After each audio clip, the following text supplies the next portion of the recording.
Few important announcements. சில முக்கியமான அறிவிப்புகள். Next Saturday we have our young adult service. அடுத்த சனிக்கிழமை நமக்கு வாலிபர் யங் அடல்ட் சர்வீஸ் இருக்கும். 15 to 35 unmarried, please register and be there. 15 இருந்து 35 வயதுள்ள திருமணம் ஆகாத வாலிபர்கள் நீங்க இதுல பதிவு செய்யுங்க. Yeah, so life changing things are being taught to the young adults. If you take that and work, your life will never be the same. வாலிபர்களுடைய வாழ்க்கையின் மறுரூபத்திற்காக விலைமதிப்பில்லாத காரியங்கள், வாழ்க்கையை மாற்றக்கூடிய காரியங்கள் போதிக்கப்படுகிறது. அதை வாலிபர்கள் எடுத்து அதில் வேலை செஞ்சாங்கன்னா நிச்சயமாகவே அவங்க வாழ்க்கை மறுரூபமாகும். 26th we have our Ambattur monthly meeting. 26ஆம் தேதி மாதம் நடக்கிற அம்பத்தூர் கூடுகை 26ஆம் தேதி நமக்கு அம்பத்தூர் வைத்து நடைபெறுகிறது. We have declared this month's theme as there is more. இந்த மாதத்தினுடைய தலைப்பு இன்னும் அதிகம், there is more என்கிற தலைப்பை நாம் அறிவித்திருக்கிறோம். No matter what you have experienced in God, there is always more. தேவனில் என்ன நீங்க அனுபவித்திருந்தாலும் எப்பொழுதும் அவருக்குள்ளாக இன்னும் அதிகம் இருக்கிறது. Okay, so that's on 26th. அது அம்பத்தூர் கூட்டம் 26ஆம் தேதி. Then there is a notice of marriage. திருமண அறிக்கை இருக்கிறது. This is to certify that Miss Rebecca Thomas, daughter of Mr. Thomas K, aged 34 years, a spinster residing at Block E34, Arihant Heirloom, Talambur, and member of the Father's House, Chennai, and Mr. Stephen Sam Kingston, son of Mr. E. Jabakani Samuel, and aged 37 years, a bachelor residing at 10/57/6 Muniyandi Koval Street, Ponmeni Bypass Road, Madurai, and member of City of Praise Church, Madurai, shall be united in holy matrimony at the Palace House, Injambakam, ECR, Chennai, on 3rd March 2026. If there is a valid reason known to you whereby these two cannot be legally united in marriage, you are hereby requested to bring the same to the attention of the pastor in writing within 10 days from the date of this reading. This is the first reading of bands. Yeah, Becky and Stephen, please stand. Come on, bless them.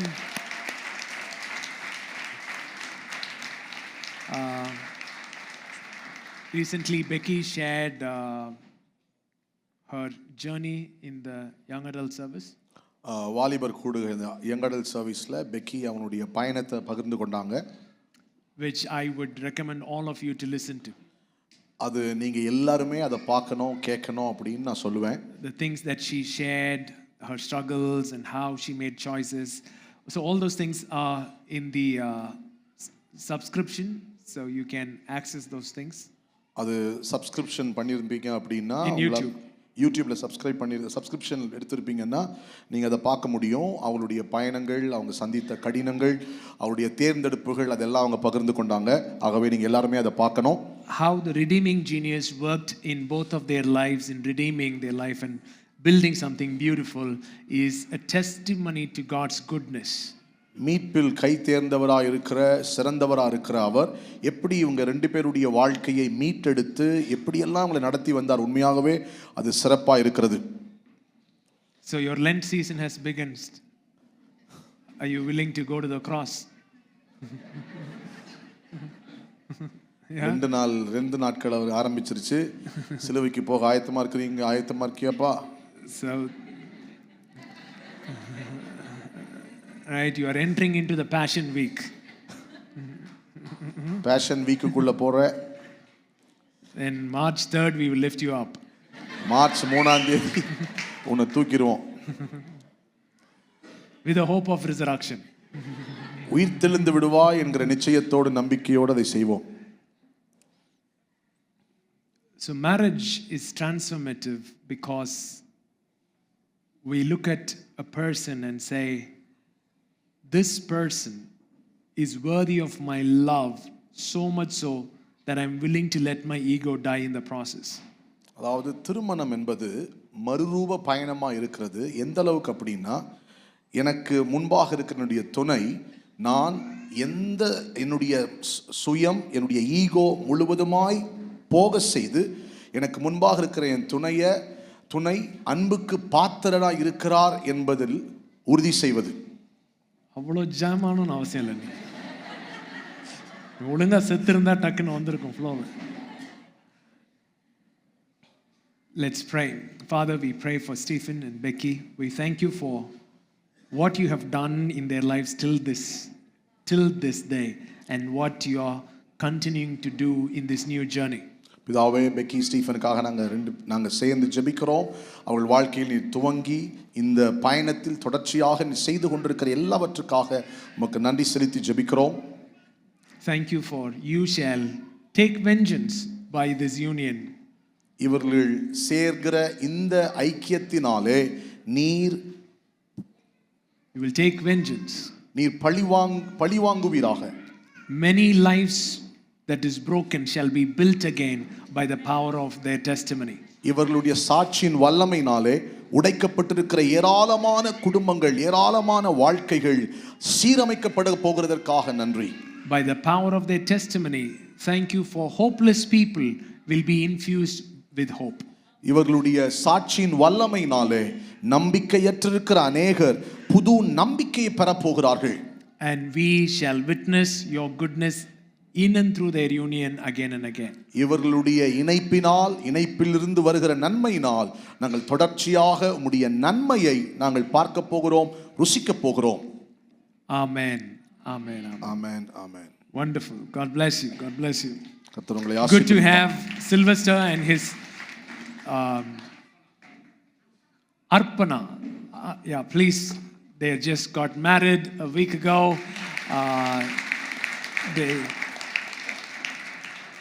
Welcome, Arpana. Bless you. Daddy, we pray for Sylvester and Arpana. We thank you for your goodness in uniting them. We thank you for you have been faithful in their lives, and you shall continue to be faithful. Build your kingdom by building this marriage. We pray that they would partake of the grace of this house in Jesus' name. Amen, amen, amen. God bless you. God bless you. Thank you so much. Please be seated. It's a Valentine's Day, is it? Okay, காதலர் தினம். If you didn't know, in the year 270 AD, Claudius II, one Roman emperor, was ruling. 270 AD-ல Claudius அப்படிங்கிற ஒரு emperor, Claudius second அவர் ஆண்டுகிட்டு இருந்தாரு. And he's a Roman emperor. He's a Caesar. அவர் ஒரு ரோம அரசரா இருந்தார், ராயனா இருந்தாரு. As a Caesar, he wants to expand. ஒரு ராயனா இருக்கிறதுனால அவருடைய எல்லையை இன்னும் பெரிதாக்க விரும்பினார். And he wants lot of people enrolled in army. ராணுவத்துல ஏராளமான பேர் புதுசா சேரணும் அப்படினு விரும்பினார். He wants the youngsters enrolled in the army. குறிப்பா ராணுவத்துல வாலிபர்கள் சேரணும் அப்படினு விரும்பினார். So he wanted a free sex life for his youngsters, but he didn't want them to get married. அதாவது அந்த ராணுவத்துல வர வாலிபர்கள் அவங்க எப்படி வேணா தங்களுடைய உல்லாச வாழ்க்கை, பாலியல் வாழ்க்கை நடத்திக்கலாம், ஆனா அவங்க திருமணம் பண்ணக்கூடாது அப்படின்னு அவர் நினைச்சார். Because Claudius too understood any man who is not married but just goes around having pleasure can be easily convinced to give his life in the army, but a man who is married and committed to his wife, it is difficult to enroll him in the army. Claudius என்ன நம்பினார் அப்படின்னா, ஒரு மனுஷன் திருமண ஒப்பந்தத்துக்குள்ள போகாம யார்கிட்ட வேணா எப்படி வேணா உல்லாசமா இருக்கலாம்னு சுத்தி திரிகிறவன் ஈஸியா ராணுவத்துல போய் தன்னுடைய உயிரை கொடுக்க முடியும். ஆனா ஒருத்திக்கிட்ட மட்டும் தன்னுடைய வாக்கை கொடுத்து உடன்படிக்கையில உண்மையா இருந்து நேசிக்க ஒப்புக்கொண்டானா அவனுக்கு இராணுவத்தில் வந்து உயிரை விடுறது கஷ்டம் அப்படின்னு கிளாடியஸ் நம்பினார். Nation and patriotism was not his top value. His family was his top value for a married man. ஒரு திருமணமான மனுஷனுக்கு தேச அளவில் இருக்கிற காரியங்கள் முக்கியம் அல்ல, அவனுக்கு தன்னுடைய குடும்பம் தான் மிக முக்கியமானதாக கருதப்பட்டது. If he goes out to war, he goes out to war to protect his family. ஒருவேளை அவன் யுத்தத்துக்கு போறான் அப்படின்னா தன் குடும்பத்தை பாதுகாக்கணும் என்கிற எண்ணத்தோடு தான் அவன் போவான். So he was very much against the concept of marriage. ஆகவே இந்த கிளாடியஸ் என்கிற ராயன் திருமணம் என்கிற இந்த அமைப்புக்கே ரொம்ப எதிராளியா இருந்தார். So there was this bishop called Saint Valentine. அந்த நாட்கள்ல செயின்ட் வேலண்டைன் அப்படின்னு சொல்லப்படுகிற ஒரு பிஷப் இருந்தார். Look at some say Valentine is a saint name da. பக்கத்துல பார்த்து சொல்லுங்க, வேலண்டைன்ன்றது ஒரு புனித ஒரு செயின்ட் உடைய பேரு. Like Saint Patrick, Saint Anthony, Saint Valentine. புரிஞ்சுதா? Saint Anthony, Saint Patrick அப்படின்னு சொல்றது போல இவரும் Saint Valentine. So this Valentine, he would take these couples who wants to get married but the emperor is against marriage and bring them to his parish and get them married by biblical covenant. So இந்த Saint Valentine என்ன பண்ணுவார் அப்படின்னா, அரசர் திருமணத்துக்கு எதிராக இருக்கிறாரு, ஆகவே யாரெல்லாம் கணவன் மனைவியா சேர்ந்து வாழணும்னு விரும்புறாங்களோ அவர்களை கொண்டு வந்து வேதத்தின் அடிப்படையில் அவர்களுக்கு திருமணத்தை நடத்தி வைப்பார். So Saint Valentine was known for his commitment to biblical covenantal marriage while the emperor and the nation was against it, and he protected love in covenantal union and sex in the context of marriage. Therefore Valentine's Day was named after him. இந்த Valentine அவரு அரசர் இருக்கிற அந்த அவர் போட்டிருந்த சட்டத்திட்டங்களுக்கெல்லாம் எதிராக வந்து வேதத்தின் அடிப்படையில் வேதத்தின் கோட்பாடுகளுக்குள்ள திருமணம் எந்த அளவுக்கு முக்கியம், திருமணத்தின் உடன்படிக்கைக்குள்ள தான் பாலியல் இருக்கணும் என்பது, செக்ஸ் இருக்கணும் என்பது, உடலுறவு இருக்கணும் என்பதெல்லாம் மிக முக்கியப்படுத்தி மையப்படுத்தி அதை போதித்து நம்பி அதை செய்து வந்தார். ஆகவே அந்த மரியாதையின் நிமித்தம் வேலண்டைன் டே அப்படின்னு கொண்டாடப்படுது. Because ultimately he was killed on that charge that he is, working against the emperor. இப்படி ராயனுக்கு அரசருக்கு விரோதமாக இவர் வேலை செய்கிறாருன்னு சொல்லி இதை ஒரு குற்றச்சாட்டா வைத்து அவரை கொலை செய்தார்கள். So as you celebrate Valentine, ஆகவே நீங்க காதலர் தினத்தை வேலண்டைன் டே கொண்டாடுகிற போது I want you to celebrate it knowing what you are celebrating. நீங்க என்ன கொண்டாடுறீங்க அப்படின்றத தெரிந்து கொண்டாடணும் அப்படின்னு நான் விரும்புறேன். We celebrate the self-giving love expressed in a covenantal union of sex within marriage. அதாவது உடலுறவு உடன்படிக்கையின் திருமணத்திற்குள்ளே தான் இருக்கிறது என்கிற புரிதலோடு அதோடு கூட செய்யப்பட வேண்டிய ஒன்றா இருக்கிறது. That self-giving love is the Valentine, the love that we celebrate. நாம் கொண்டாடுகிற இந்த அன்பு தன்னலம் பார்க்காத, சுயநலம் இல்லாத, பிறர் சார்ந்த அன்பா இருக்கிறது. Happy Valentine's Day. ஆகவே இதை புரிந்து கொண்டு சொல்லுகிறேன், இனிய காதலர் தின நல்வாழ்த்துக்கள். Right? ஏடா ஏன் ஒரு மாதிரி தலையாடுற? நல்ல செய்தி தானே சொன்னேன். Okay. Good. We have a testimony. நமக்கு ஒரு சாட்சி இருக்கு. Yeah, I want Monova and Jesse to come. Manova Jesse ரெண்டு பேரும் வாங்க. So, yeah.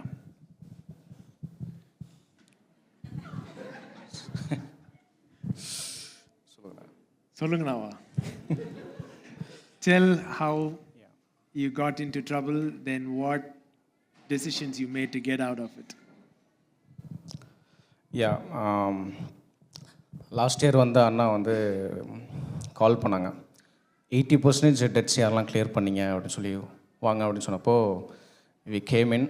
ஸோ அப்போ வந்து நியர்லி 20 lakhs வந்து எங்களுக்கு டெட் இருந்துச்சு.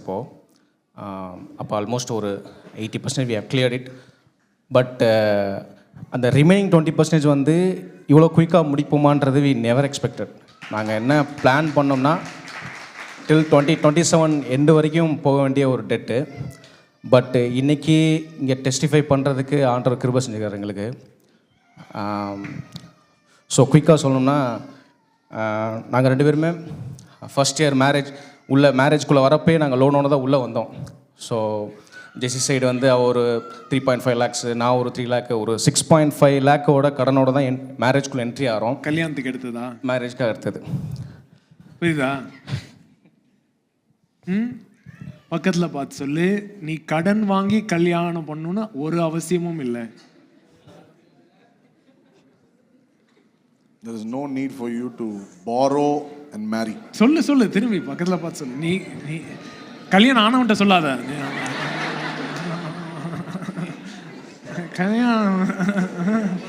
கல்யாணம் ஆனவரை திரும்பி சொல்லிக்கிறான்.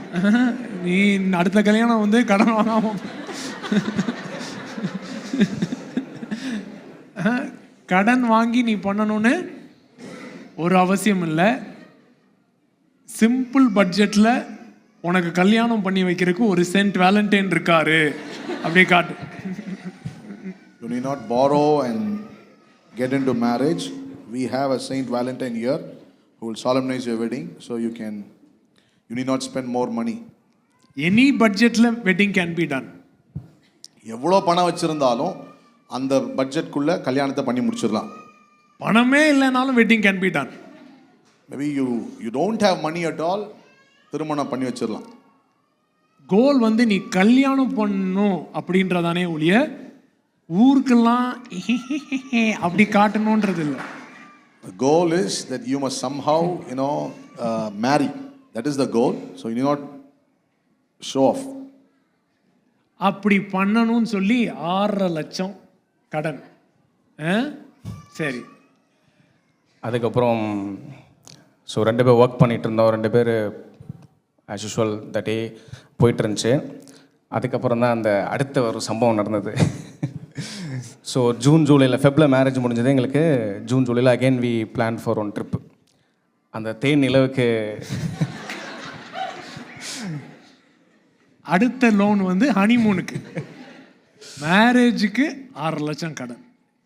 இப்போ யார் ஹனி கேட்டா, யார் மூணு கேட்டா? ரெண்டுமே எங்கே தான் இருக்கு. வீட்டில் ஹனி இருக்கு, வெளியில் வந்தால் 3 இருக்கு. அதை விட்டுட்டு என்ன ஒரு லோன். ஸோ நாங்கள் ஒரு கால்குலேட் பண்ணிட்டோம். 2 பேரும் ஒர்க் பண்ணுறோம். எங்கே போன?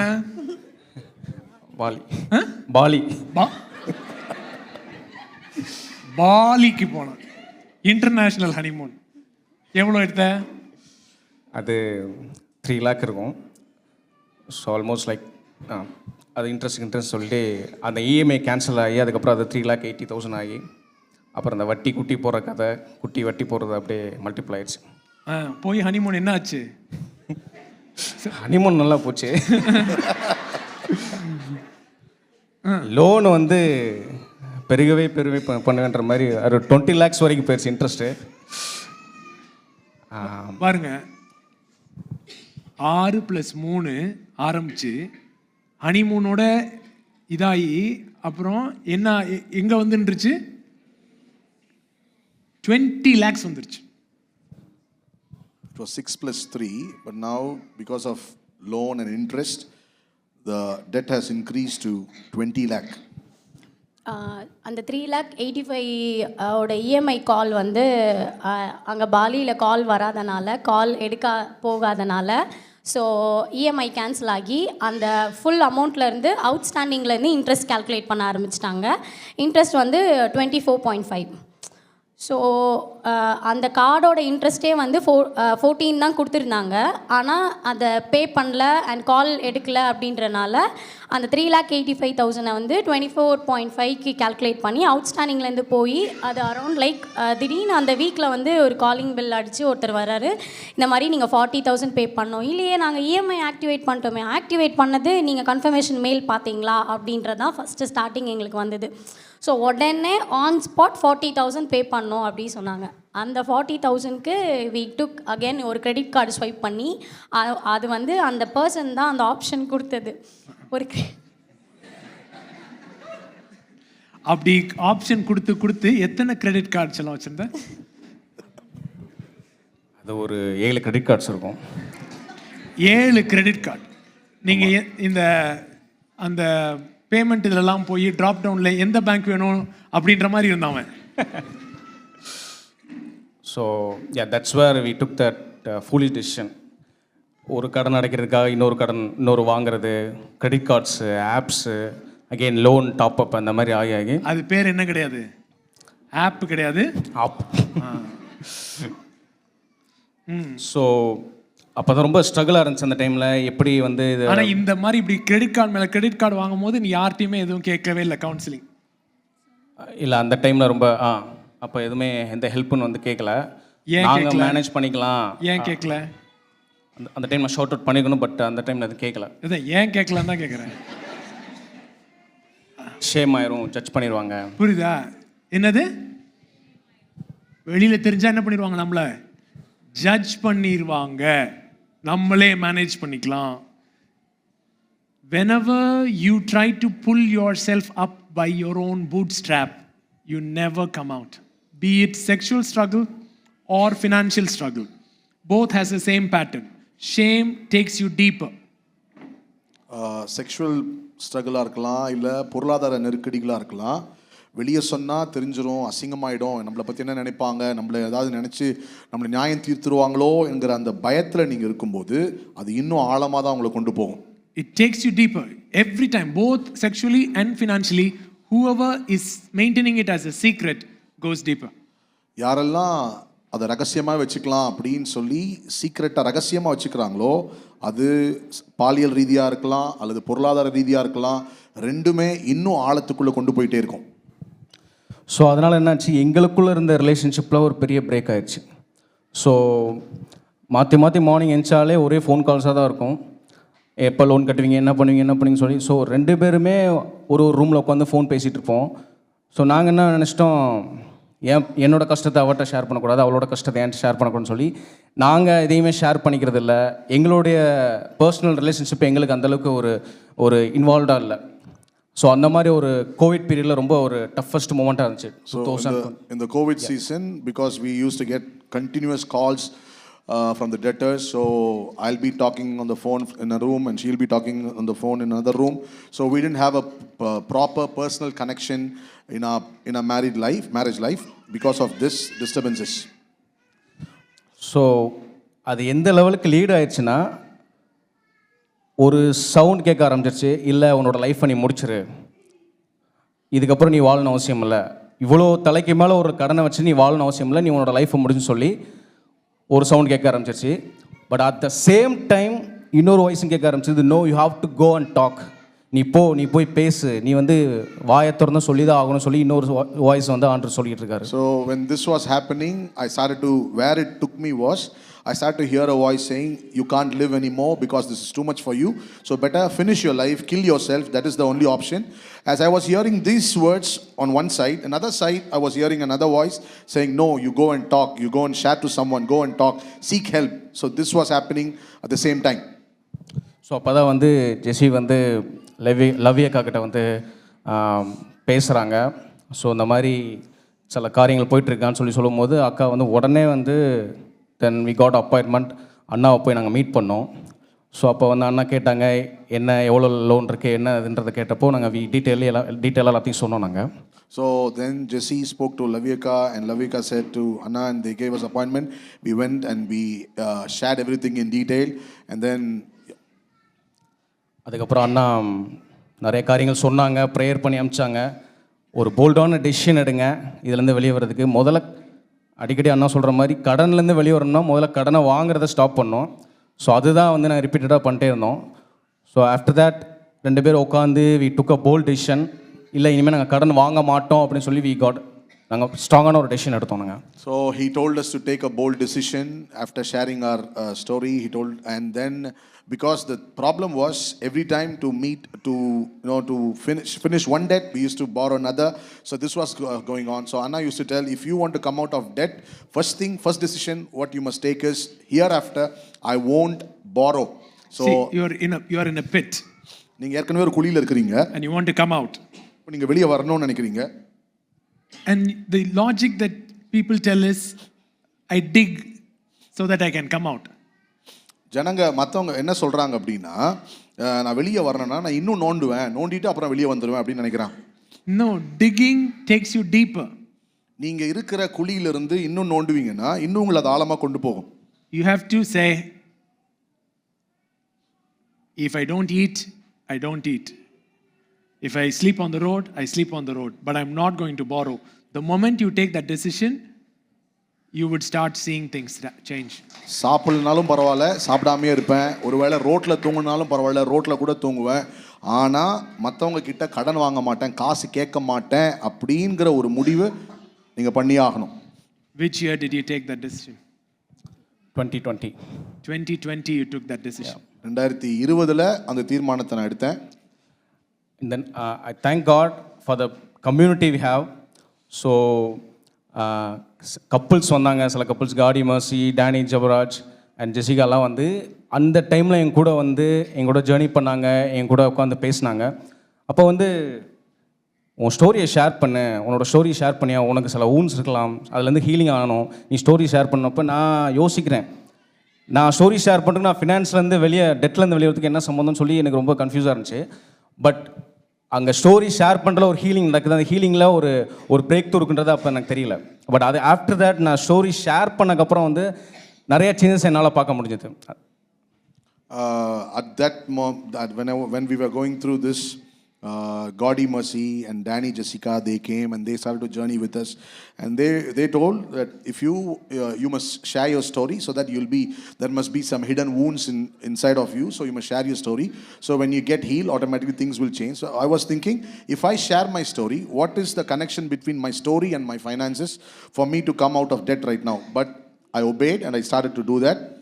Because this connection is the source of every dimension of your life, including your finances. அதாவது கணவன் மனைவி என்கிற இந்த இணைப்பு உங்களுடைய வாழ்க்கையினுடைய எல்லா பரிமாணங்கள், எல்லா கோணங்களையும் இணைக்கிறதா இருக்கு. அதுல பொருளாதாரமும் சேர்ந்திருக்கு. It's not bifurcated. It's not separate. இது தனி, இதுல இருந்து தனியா அப்படி எதுவும் இல்லை.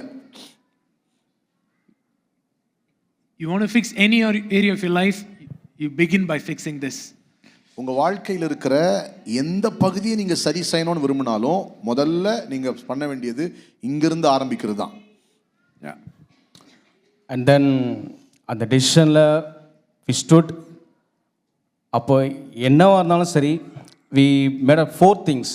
அதை நான் குயிக்காக சொல்லிடுறேன். அது bold decision and your commitment and accountability and இந்த த்ரீ திங்ஸ். அந்த டெசிஷனில் நிற்கிறோம், நம்மளோட கமிட்மெண்ட்ஸ் நம்ம எப்படி ப்ரையாரிட்டைஸ் பண்ணுறோம் திங்ஸை, எவ்வளோ செலவு பண்ணுறோம், என்ன செலவு பண்ணுறோம், எல்லாத்தையுமே நாங்கள் பட்ஜெட் போட ஆரம்பித்தோம். எக்ஸ்பென்ஸ் பண்ணுறதோ எது பண்ணுறதோ எல்லாத்தையுமே நாங்கள் ஸ்டாப் பண்ணிட்டோம். ஈவன் ஆன்லைனில் ஆர்டர் பண்ணுறது, ஃபுட்டு ஆர்டர் பண்ணுறது, வீட்டில் பட்ஜெட் பார்க்குறது, எக்ஸ்பென்சஸ் எல்லாமே வந்து கட் டவுன் பண்ணிட்டோம். Like what were the main, some of the things that you remember that was very difficult but we said no to that kind of a thing? இப்போ ஏதாவது function போகிறோம், marriage போகிறோம், அந்த மாதிரி காரியங்களாம் போகவே மாட்டோம். ஈவன் ஏதாவது ஒரு ஸ்பெஷல் டே ஆனால் கூட ஓகே ட்ரெஸ் எடுக்கிறதெல்லாம் ஸ்டாப் பண்ணிட்டோம் நாங்கள். சம்டைம் வந்து ஆசையாக இருக்கும் அது சாப்பிடணும் அப்படின்னு, பட் ஆனால் ஆன்லைனில் தான் ஆர்டர் பண்ண முடியும். அந்த பீரியடில் வந்து ஆன்லைனில் மாத்திரம் தான் டெலிவரி. ஆனால் இல்லை பரவாயில்ல, எனக்கு நீங்கள் வந்து 2021 ஒரு சர்வீஸ் அப்போது சொல்லியிருக்கீங்க, காசு இல்லைன்னா பட்னியாக கடை, காசு இல்லைன்னா அது வாங்கணும்னு உனக்கு வந்து அந்த எண்ணம் கூட வரக்கூடாது அப்படின்னு கூட நீங்கள் சொல்லியிருக்கீங்க. ஸோ அந்த இது வந்து ஸோ ஆசைப்பட்டது எதுவுமே நாங்கள் வாங்கினதே இல்லை. ஸோ அந்த 4 இயர்ஸ் ட்ரெஸ் எடுக்கிறதா இருந்தாலும் சரி, எங்கன்னா வெளியே போகிறதா இருந்தாலும் சரி, ரெஸ்டாரண்ட் ஃபுட்டு எதுவுமே எதுவுமே எந்த இதுவுமே இப்போ ஒரு வாங்கணும்னா கூட அதை வாங்க மாட்டோம். Will save in card. என்னைக்காவது ஒரு நாள் இது இம்பார்ட்டன்ட், இது வாங்கணுன்னா சேவ் பண்ணி வச்சுப்போமே, கார்ட்டில் சேவ் பண்ணிப்போமே தவிர. ஜொமேட்டோ க்ளோஸ் பண்ணி 4 இயர்ஸ் ஆகுது. நாங்கள் ஜொமேட்டோ யூஸ் பண்ண மாட்டோம். ஃப்ரெண்ட்ஸ்க்காக யூஸ் பண்ணி ஆர்டர் பண்ணுவோமே தவிர, அதுவுமே எங்களுக்கு இல்லை, அவங்க வீட்டுக்கு ஆர்டர் பண்ணி கொடுப்போம். அப்படி தான் தவிர Zomato we haven't use for the last 4 years. And Swiggy, Zepto online ஆர்டர்ஸே நாங்கள் எடுத்ததில்லை. So, that tenacity, from where did you get that tenacity to hold on when things are going so difficult? What was the conviction?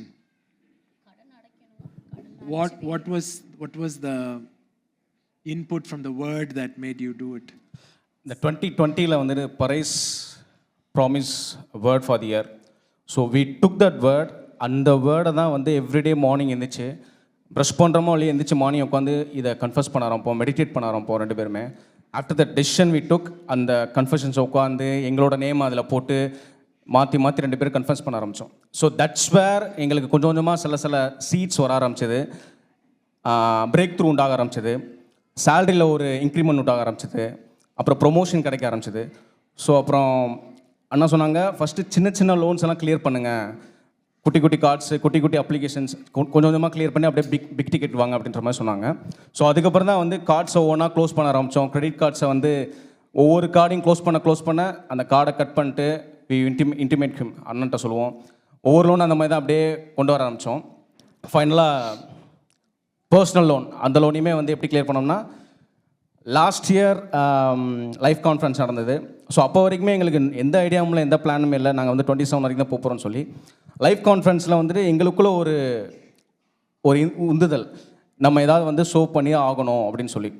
But actually practically பார்த்தா எல்லாமே கமிட்டடாக இருக்குது, எல்லாமே இந்த மந்த்துக்கு என்ன பண்ணுமோ அதை அந்த மாதிரி தான் இருந்துச்சு. பட் ஆனால் இல்லை, நம்ம something we have to show அப்படின்னு சொல்லி வி டுக் அ டெசிஷன். நாங்கள் கொடுத்தது வந்து ரொம்ப கம்மி தான், ஒரு அமௌண்ட் ஆஃபர் பண்ணோம், 5,000 நாங்கள் வந்து ஷோ பண்ணோம். பட் அதுக்கப்புறம் tremendous change, tremendous breakthrough. Jessie work stop பண்ணி So life conference you were still in debt, but that was the first step of faith that you took to sow 5,000. Yeah. Yes. அதுக்கு முன்னாடி வந்து நீங்கள் வந்து seat பற்றி பேசுனீங்க, தி blessing பற்றி பேசுனீங்க. அப்போ அந்த தி பிளெஸ்ஸிங் பற்றி பேசும்போது 2019 சித்தலப்பாக்கம் சர்வீஸில் வந்து நீங்கள் தி பிளெஸ்ஸிங் பேசுனீங்க. அப்போவே ஆனால் நாங்கள் கடனில் தான் இருந்தோம். ஆனால் இவ்வளோ பெரிய கடனில் இல்லை, கொஞ்சம் கடனில் தான். அந்த ஆசீர்வாதத்தை நான் எப்போ நான் சுகந்தரிப்போம், எப்போ நாங்கள் சுகந்தரிப்போம் அப்படின்னு எப்போவுமே அது நாங்கள் வந்து கேட்டுகிட்டே இருப்போம். ஆனால் நம்ம கேட்குறதில்ல, ஆல்ரெடி ஆசீர்வாதம் எங்ககிட்ட தான் இருக்குது. வி ஹாவ் டு டேக், நம்ம டெசிஷன் எடுத்தால் தான் அந்த ஆசீர்வாதம் உன் கண்ணே தெரியுன்றது நீங்கள் சொல்லும் போது தான், அப்புறம் தான் அந்த டெசிஷன் எடுத்ததுலேருந்து ஒவ்வொரு வாட்டியும் ஃப்ரம் ஆகஸ்ட்லேருந்து அந்த பரேஸோட அந்த கன்ஃபெஷனை நாங்கள் ஒரு 2.5 years அதை டெய்லி மார்னிங் மெடிடேட் பண்ணிட்டே இருந்தோம். ஒவ்வொரு வாட்டியும் என்ன பண்ணுறோமோ இல்லையோ அது பண்ணுவோம். அது பண்ண 2.5 years you stuck to one confession every day.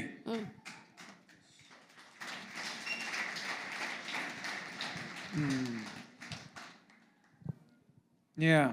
அதுக்கப்புறம் ஒவ்வொரு கார்ட்ஸில் இருந்து அதிகாரி கண்களில் தெய்வ காட்டுவேன் அப்படின்னு நீங்கள் சொன்ன மாதிரி ஒவ்வொரு கார்டில் இருந்தும் எங்களுக்கு waiver. So yeah, out of the 20 lakhs, how much of approximately, I don't know whether you have calculated it that way, how much got waived off without almost like 30 lakhs. No, all together 30.2 கடன். ஆனால் 10 lakh to around 10 lakhs got waived off. Out of the 30 lakh loan, 10 lakh got waived off through favor. They got 10 lakh wiped out, and remaining 20 you paid. And what happened after life conference? Life கான்ஃபரன்ஸில் Mike பக்கத்துல. Life கான்ஃபரன்ஸில் seed sow பண்ணதுக்கப்புறம் வேறு ஒருத்தவங்க கிட்ட இருந்து கால் வந்தது. கால் வந்து அவங்க சொன்னாங்க, நீங்கள் வந்து இந்த லோன் க்ளோஸ் பண்ணுங்கள், we will give interest. ஏன்னா அந்த லோன் வந்து அரௌண்ட் லைக் 2029 வரைக்கும் போகும் அந்த லோன். ஸோ நாங்கள் ஒரு முட்டாள்தனமாக இன்னொரு காரியம் என்ன பண்ணோன்னா, மொரட்டாரியம் ஆக்டிவேட் பண்ணோம். ஒரு 6 month EMI பே பண்ணாமல் இருந்திருந்தா அது மொரட்டோரியம்ன்ற ஒரு ஸ்கீம் அண்ணா. அது வந்து ஆக்டிவேட் பண்ணோன்னா நம்ம லோன் வந்து ஒரு 6 மந்த் இஎம்ஐ மட்டும் கால்குலேட் கட்டாமல் இருக்கலாம். ஆனால் அது என்ன பண்ணிட்டாங்கன்னா, கெட்டாமல் இருந்ததுக்கு 3/4 double the interest also tenure extend பண்ணிட்டாங்க. அப்போ எக்ஸ்டெண்ட் பண்ணனால ஹெச்டிஎஃப்சியோட லோன் 2 பேரோட ஹெச்டிஎஃப்சி லோனோட இயர் எண்டு வந்து 2029 வரைக்கும் நவம்பர் வரைக்கும் நாங்கள் பே பண்ணணும். பட் ஆனால் அந்த ஒரு பர்சன் வந்து கால் பண்ணி இல்லை நீங்கள் வந்து நான் உங்களுக்கு பே பண்ணுறேன், நீங்கள் முதல்ல அந்த லோனை அடைச்சிடுங்க, என்கிட்ட நீங்கள் மந்த்லி கட்டுங்க அப்படின்னு சொன்னாங்க. ஸோ அந்த மாதிரி அந்த அமௌண்ட்டை வந்து வாங்கி அந்த லோன்லேயுமே எங்களுக்கு வேவர் தான். அரௌண்ட் லைக் 2,40,000 எங்களுக்கு வேவர் ஆச்சு அந்த லோனில். So then what happened? Recently, these 2 months after. Yeah. So, திடீர்னு ஜெனி ஒர்க் பண்ணுற அந்த கம்பெனியில் கால் பண்ணி, உங்களுக்கு செட்டில்மெண்ட்லாம் ஒன்றும் கிளியர் பண்ணாமல் இருக்குது, உங்களோட சேலரி பெண்டிங் சேலரியும் செட்டில்மெண்ட்டும் வந்து ஒரு 70,000 இருக்குது, ஸோ அதை வந்து உங்களுக்கு நான் ரிலீஸ் பண்ணுறோம், நீங்கள் உடனே வந்துட்டு உங்கள் அக்கௌண்ட் டீட்டெயில்ஸ் கொடுங்க, வி வில் ஷேர் அப்படின்ற மாதிரி சொல்லிட்டாங்க.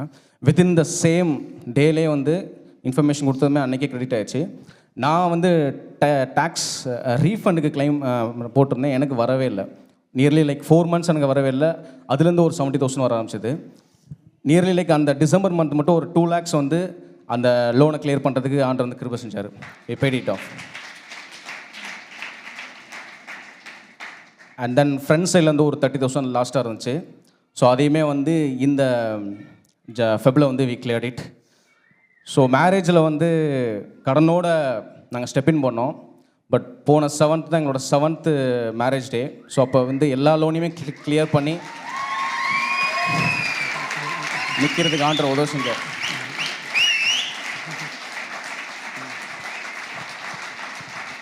பீப்புள் கேம், வீட்டுக்கு வந்து ஷோ பண்ணாங்க. அது வந்து காடு அவங்களுக்கு சொன்னதை கீழ்ப்படிஞ்சு வந்து எங்களுக்கு ஷோ பண்ணது it's very big thing.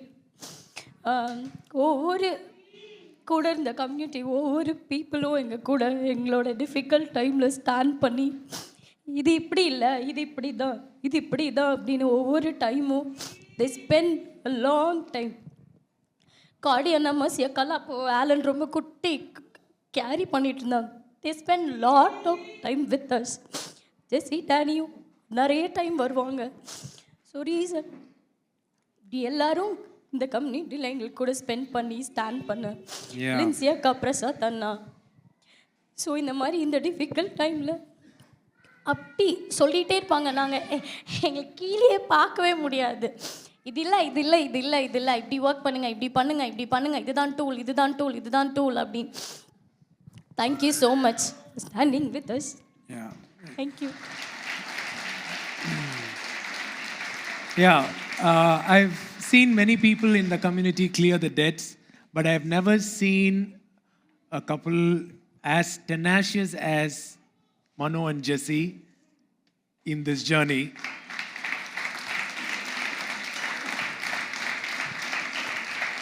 And so every time I would tell him, Da, you clear, we will celebrate that day. I've told that. So even though so many people have cleared the debt, I want to celebrate their breakthrough by cutting the cake. அதாவது நம்முடைய சமுதாயத்தில் நிறைய பேர் கடன்ல இருந்து வெளியே வந்திருக்கிறாங்க. ஆனால் மனோஜெனி மாதிரி பிடிவாதமாக எப்படியாவது நாங்கள் கடனை கட்டி முடிப்போம் அப்படிங்கிற ஒரு பிடிவாதத்தோடு கட்டி முடித்த இவங்கள மாதிரி வேறு யாரும் இல்லை. ஸோ அவங்கக்கிட்ட சொல்லியிருந்தேன், நீ கடன் கட்டி முடிக்கிற நாளில் கண்டிப்பாக நாங்கள் கொண்டாடுவோம் அப்படின்னு. அது கொண்டாடுற வண்ணமாக இப்போது இவர்களுக்காக நம்ம கேக் கட் பண்ண போகிறோம். And we have named it as Happy Jubilee. The Happy Jubilee அப்படின்னு வச்சிருக்கோம். So Jubilee is the word where once in 7 years God declared people free of debt. யூபிலி அப்படின்னு சொல்லும்போது இஸ்ரவேலருக்கு 7 வருஷத்துல ஒரு முறை தேவன் அவங்க இருந்த அடிமைத்தனம், கடன் அதெல்லாம் இல்லாம பண்ணி சுதந்திரம் அப்படின்னு அறிவிப்பார். So God told that God will take vengeance through their story. கர்த்தர் சொன்னாரு, இவங்களுடைய கதை, இவர்களுக்கு நடந்த காரியங்களுக்காக கர்த்தர் பழிவாங்குதலை எடுப்பார். So if you're struggling with debt, surmounted with debt, and you are like, I don't know how I'm going to come out of this, I want you to stand.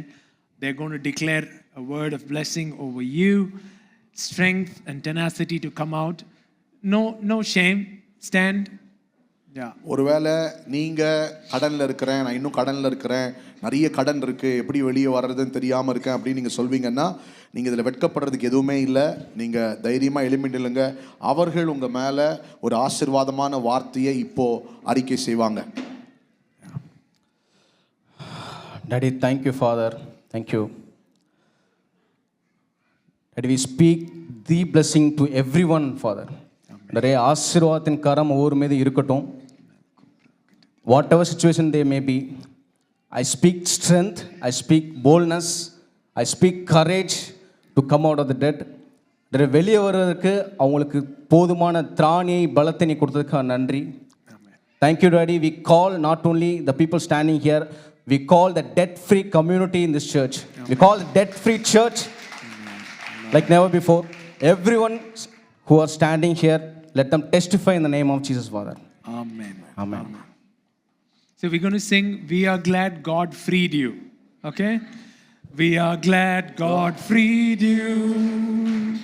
We are glad God freed you. We are so glad God freed you.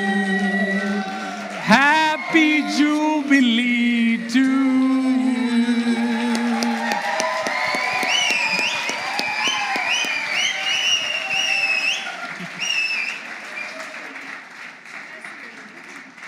Wonderful, wonderful.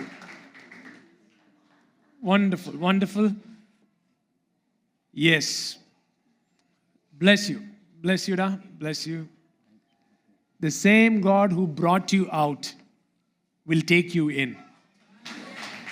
எந்த தேவன் உங்களை வெளியே கொண்டு வந்தாரோ அவர் உங்களை உள்ள கொண்டு போவார். God is not only able to bring you out of Egypt, He is able to take you into Canaan as well. உங்களை வெறும் எகிப்திலிருந்து வெளியே கொண்டு வரவர் மட்டும் இல்ல, கானான்குள்ளேயும் உங்களை கொண்டு போக அவர் வல்லமை உள்ளவரா இருக்கிறார். Same God who brings you out of a land of not enough will take you to a land of more than enough. இது பத்தாது போதாது என்கிற இடத்திலிருந்து வெளியே கொண்டு வருகிற தேவன் போதும் என்கிறதிலும் மிக அதிகமான ஒரு இடத்திற்கு உங்களை கொண்டு செல்ல அவர் உண்மை உள்ளவரா இருக்கிறார். Amen. Amen. Amen. Bless you. Come on, give glory to God.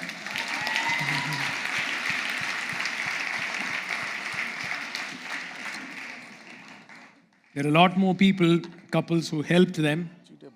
It's, no time to mention all of their names, but whoever helped them in the journey by encouraging, supporting.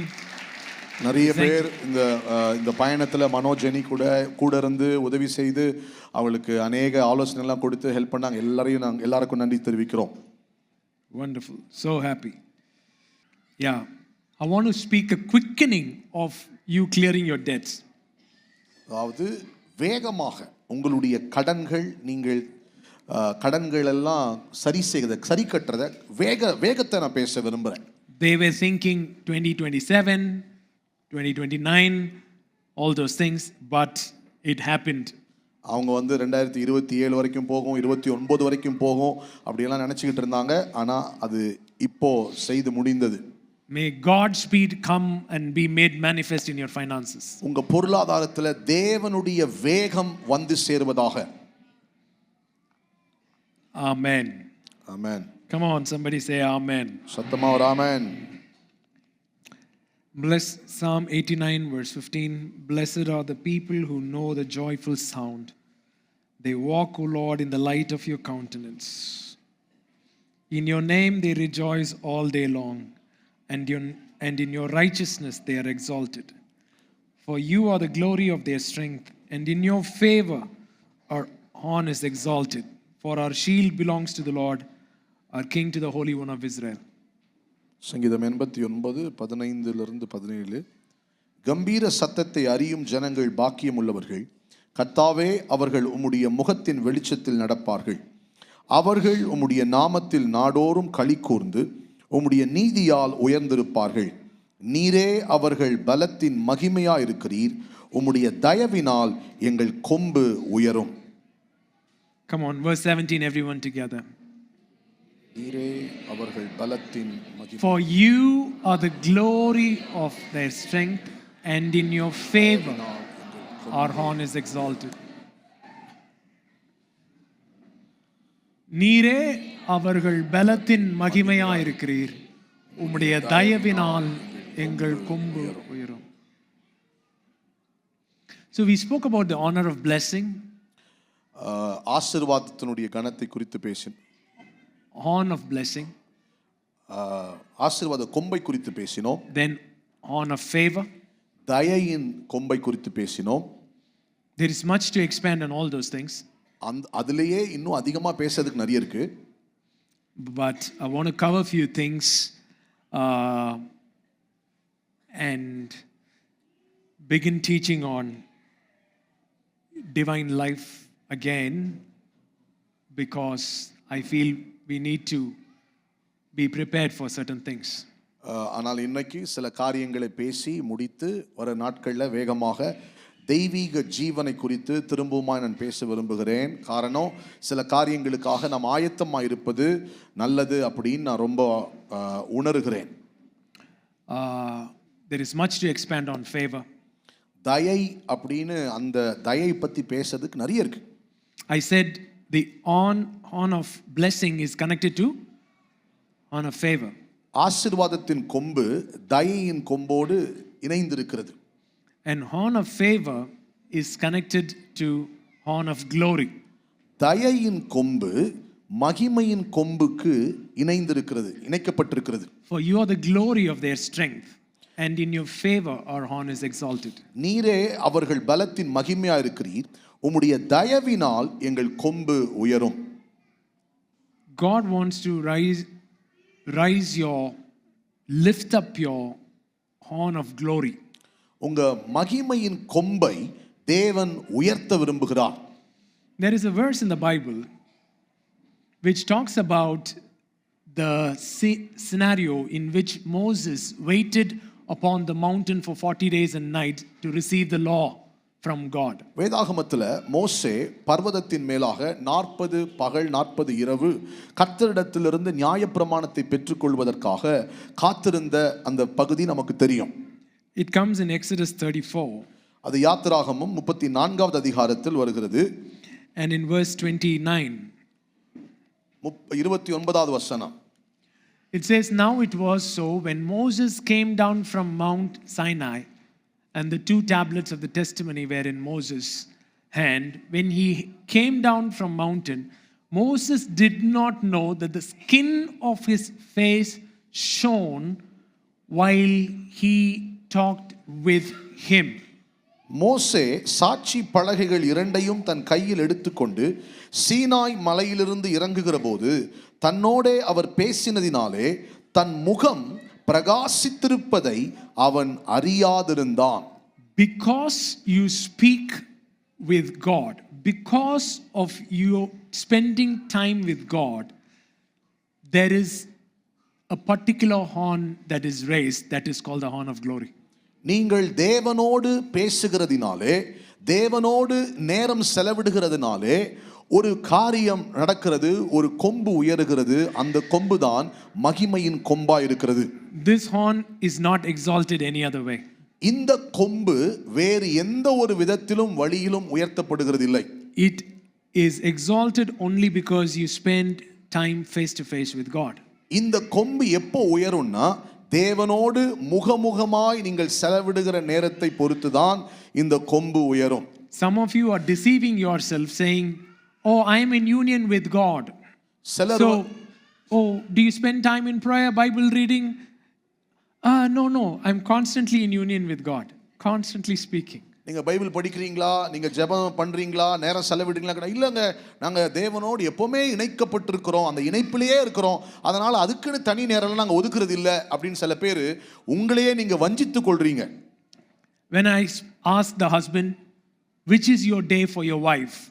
நான் கணவன்மாரை கேட்கும்போது, especially the pastors. குறிப்பாக பாஸ்டர்ஸை கேட்பேன், கணவன்மார்கிட்ட கேட்பேன், உங்க மனைவிக்கான நாள் எது? And all the pastors say, I'm always with her. Wherever I go, I take her with me. எல்லா பாஸ்டர்ஸும் சொல்ற பதில் என்னன்னா, எப்பவுமே அவ கூட தானே இருக்கேன், எங்க போனாலும் நான் அவளை தான் கூட்டிட்டு போறேன். That means he doesn't spend any time with his wife. That's what he's saying. That is the spiritual way of telling this lie. I don't spend time with my wife. How they tell is, all my time is my wife's time only. Any husband who says all my time is wife's time, mean wife has zero time. எந்த கணவன் எல்லா நேரமும் என் மனைவியின் நேரம் தான், எல்லா நாளும் என் மனைவி கூட தான் அப்படின்னு சொல்றாங்களோ அது பொய். அது அப்படின்னா அதனுடைய அர்த்தம் மனைவிக்கான நேரமே இந்த கணவன் கொடுக்கறதே இல்லை.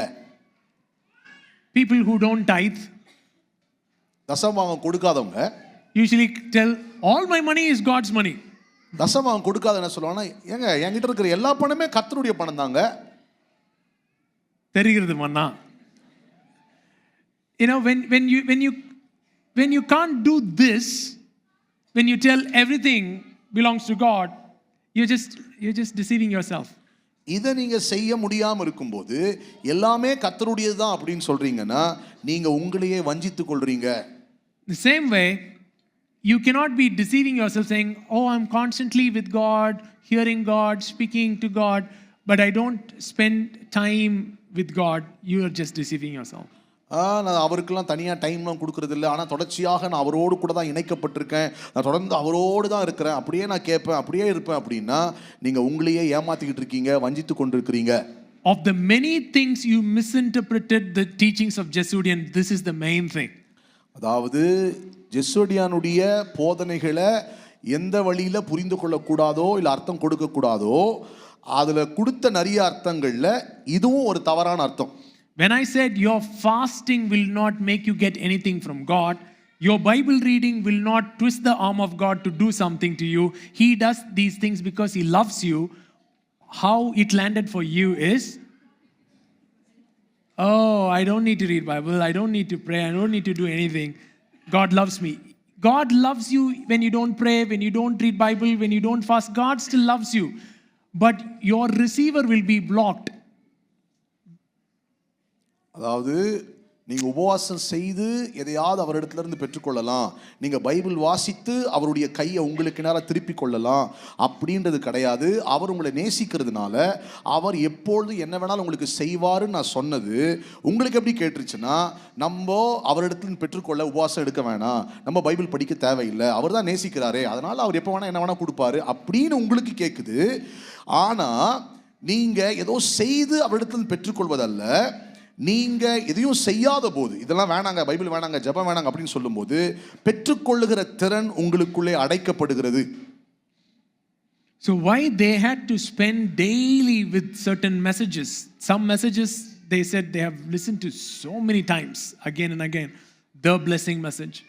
ஏன் சில செய்திகள் தொடர்ச்சியாக திரும்ப திரும்ப கேட்குறது சொன்னாங்க, சில அந்த த பிளெஸிங் மெசேஜோட நாங்கள் அடிக்கடி கேட்டுக்கிட்டே இருப்போம். ஏன் அப்படி கேட்க வேண்டிய அவசியம்? Because their internal world has to shift based on that truth. காரணம் அந்த சத்தியத்தின் அடிப்படையில் அவங்களுடைய உள்ளான நம்பிக்கை, உள்ளான உலகம் அது மாறணும். So spending time with God is so crucial and essential. ஆகவே தேவனோடு செலவிடுகிற நேரம் மிக மிக அவசியம், மிக மிக முக்கியமான ஒன்றா இருக்கு. That's where real transformation takes place. அங்கதான் உண்மையான மறுரூபம் நடைபெறுகிறது. And we wanting magic to happen, transformation to happen when we are not willing to sit is just deception. அதாவது கர்த்தருடைய பிரசன்னத்தில் போய் அவருக்கு முன்பாக உட்கார மனம் இல்லாம, ஆனா என் வாழ்க்கை மறுரூபமாகணும், எனக்கு இப்படி ஆயிரணும் அப்படி ஆயிரணும் அப்படின்னு இருக்கு அப்படின்னா அது வஞ்சனை. 40 days and 40 nights. 40 பகல் 40 இரவு. Put the previous verse. So he was there with the Lord 40 days and 40 nights. He neither ate bread nor drank water. Wow. He was so caught up in the presence of God. He didn't need food. That's okay. And he didn't need water as well. தேவனுடைய பிரசன்னத்தினால் எந்த அளவுக்கு மோசே பிடிக்கப்பட்டிருந்தான் அப்படின்னா, ஏதோ சாப்பாடு இல்லாமல் இருந்தான் அப்படின்னா பரவாயில்ல, ஆனா தண்ணி கூட இல்லாம 40 நாள் மோசே பிரசன்னத்தில் இருந்தான். And he was able to climb up the mountain, climb down the mountain, then again climb up and climb down without all these things. சாப்பாடு இல்லாம தண்ணி இல்லாம அவனால மலை மேல ஏற முடிஞ்சிச்சு, இறங்க முடிஞ்சிச்சு, திரும்பவும் ஏறி இறங்க முடிஞ்சது. நம்ம ஆட்கள் 3 days உண்ணாவிரதம் இருப்பானுங்க, அப்பயே படுத்து தான் இருப்பானுங்க, சைடில் ஜூஸ் வந்து நிற்கிறோம். 3 daysக்கே Our people, they used to fast for 3 days. People on the road, they'll be lying on the road and juices will be given. 40 days and 40 nights. 40 பகல் 40 இரவு. What I want you to know is in the next verse 29, the word shone, the word Hebrew word for shone, அதாவது அவனுடைய முகம் பிரகாசித்தது என்கிற அந்த பிரகாசிப்பு, அந்த வார்த்தை எபிரேய வார்த்தை actually is the Hebrew word for horn. அது எபிரேய வார்த்தையில கொம்புக்கு பயன்படுத்தப்படுற வார்த்தை அதுவே. And the earlier Greek translations of the Hebrew Bible, எபிரேய வேதாகமத்தினுடைய ஆதி கிரேக்க மொழியில மொழிபெயர்க்கப்பட்ட மொழிபெயர்ப்புகள், when they translated this verse, they translated that shone as horn. அவங்க மொழிபெயர்த்த போது அந்த வார்த்தையை அவர்கள் கொம்பு அப்படின்னு மொழிபெயர்த்தாங்க. So some of the earlier English versions put that version DRC 1752. It says, when Moses came down from the Mount Sinai, he held the 2 tables of testimony, and he knew not that his face was horned. He knew not that his face was horned from the conversation of the Lord. கர்த்தரோடு பேசின அந்த பேச்சுவார்த்தையில அவனுடைய முகம் கொம்பு உயர்த்தப்பட்டிருந்ததை மோசே அறியாமல் இருந்தான். So the earlier pictures, paintings, the church paintings, sculpture, what's that? Michelangelo, who is that guy? Huh? Okay, however you say that word, he has sculpted, and there are early church paintings. I want to show some things. Put the early church paintings. ஆதி கால சபையினுடைய வரைபடங்கள் அதெல்லாம் நீங்க பாத்தீங்கன்னா, no, the painting, yeah, remove the verse. See, this is how they depicted Moses with the horn. அதாவது அவங்க வரைஞ்சப்போ மோசேனுடைய முகத்தை கொம்பு வச்சு தான் வரைஞ்சிருக்காங்க. When he received the tablets, he came with a horn. அந்த கற்பலகைகளை அவன் பெற்றுக்கொண்ட போது மலைக்கீழிருந்து இறங்கி வரும்போது அது கொம்பு முளைத்து அவர் வருகிறார். So God is giving the tablets and Moses is having horn. தேவன் வந்து கற்பலகைகளை கொடுக்கிறாரு, மோசேக்கு அங்க கொம்பு முளைத்து இருக்கிறது. And when Michelangelo did the sculpture of Moses, Michael ஆங்கிலோன்னு சொல்றவர் மோசேனுடைய அந்த சிற்பத்தை சிற்பம் வேலை செய்தபோது he put 2 horns. மோசே தலைக்கு மேல 2 கொம்பையும் வைத்தார். Later on, theologically, they were saying, oh, this is a wrong translation. There was an error in the Vulgate, Latin Vulgate. That's the error that is being manifested through this art. Instead of shown, the horn word came. பிரகாசிக்கிறது, முகம் பிரகாசித்தது அப்படிங்கிற வார்த்தைக்கு பதிலா இவங்க தவறா மொழிபெயர்த்து கொம்பு வந்தது, கொம்பு உயர்த்தப்பட்டது அப்படின்னு போட்டுட்டாங்க அப்படின்னு பின்னாடி வந்த மொழிபெயர்ப்பாளர்கள் அப்படி மாத்திட்டாங்க. No, that's how they are saying. அது அப்படிதான் சொல்றாங்க. But I don't think it's an error of translation. ஆனா இது வந்து மொழிபெயர்ப்பு பிழை அப்படின்னு நான் நினைக்கல, நான் சொல்லல. Yes, you know, in the Bible itself, 3 times it is translated as shown and 1 as horn in the Psalms, the same word. இதே வார்த்தை சங்கீதத்துல பாத்தீங்கன்னா 3 முறை ஜொலித்தது, பிரகாசித்தது இருக்கு, ஆனா ஒரு முறை கொம்பு அப்படின்னு சொல்லப்பட்டிருக்கு. So I don't think it's a translation error. ஆகவே இது ஒரு மொழிபெயர்ப்பு பிழை அப்படின்னு நான் நினைக்கல. In Switzerland there is a sculpture called the Fountain of Moses.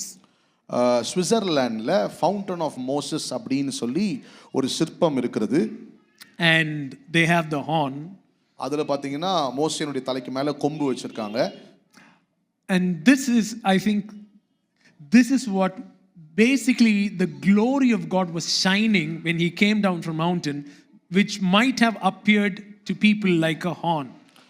நான் எப்படி நம்புறேன் அப்படின்னா, மோசே மகிமை தேவனுடைய பிரசன்னத்திலிருந்து வரும்போது மகிமை அவருடைய தலைக்கு மேலே முகத்துக்கு மேலே அப்படியே பிரகாசித்திருந்தது.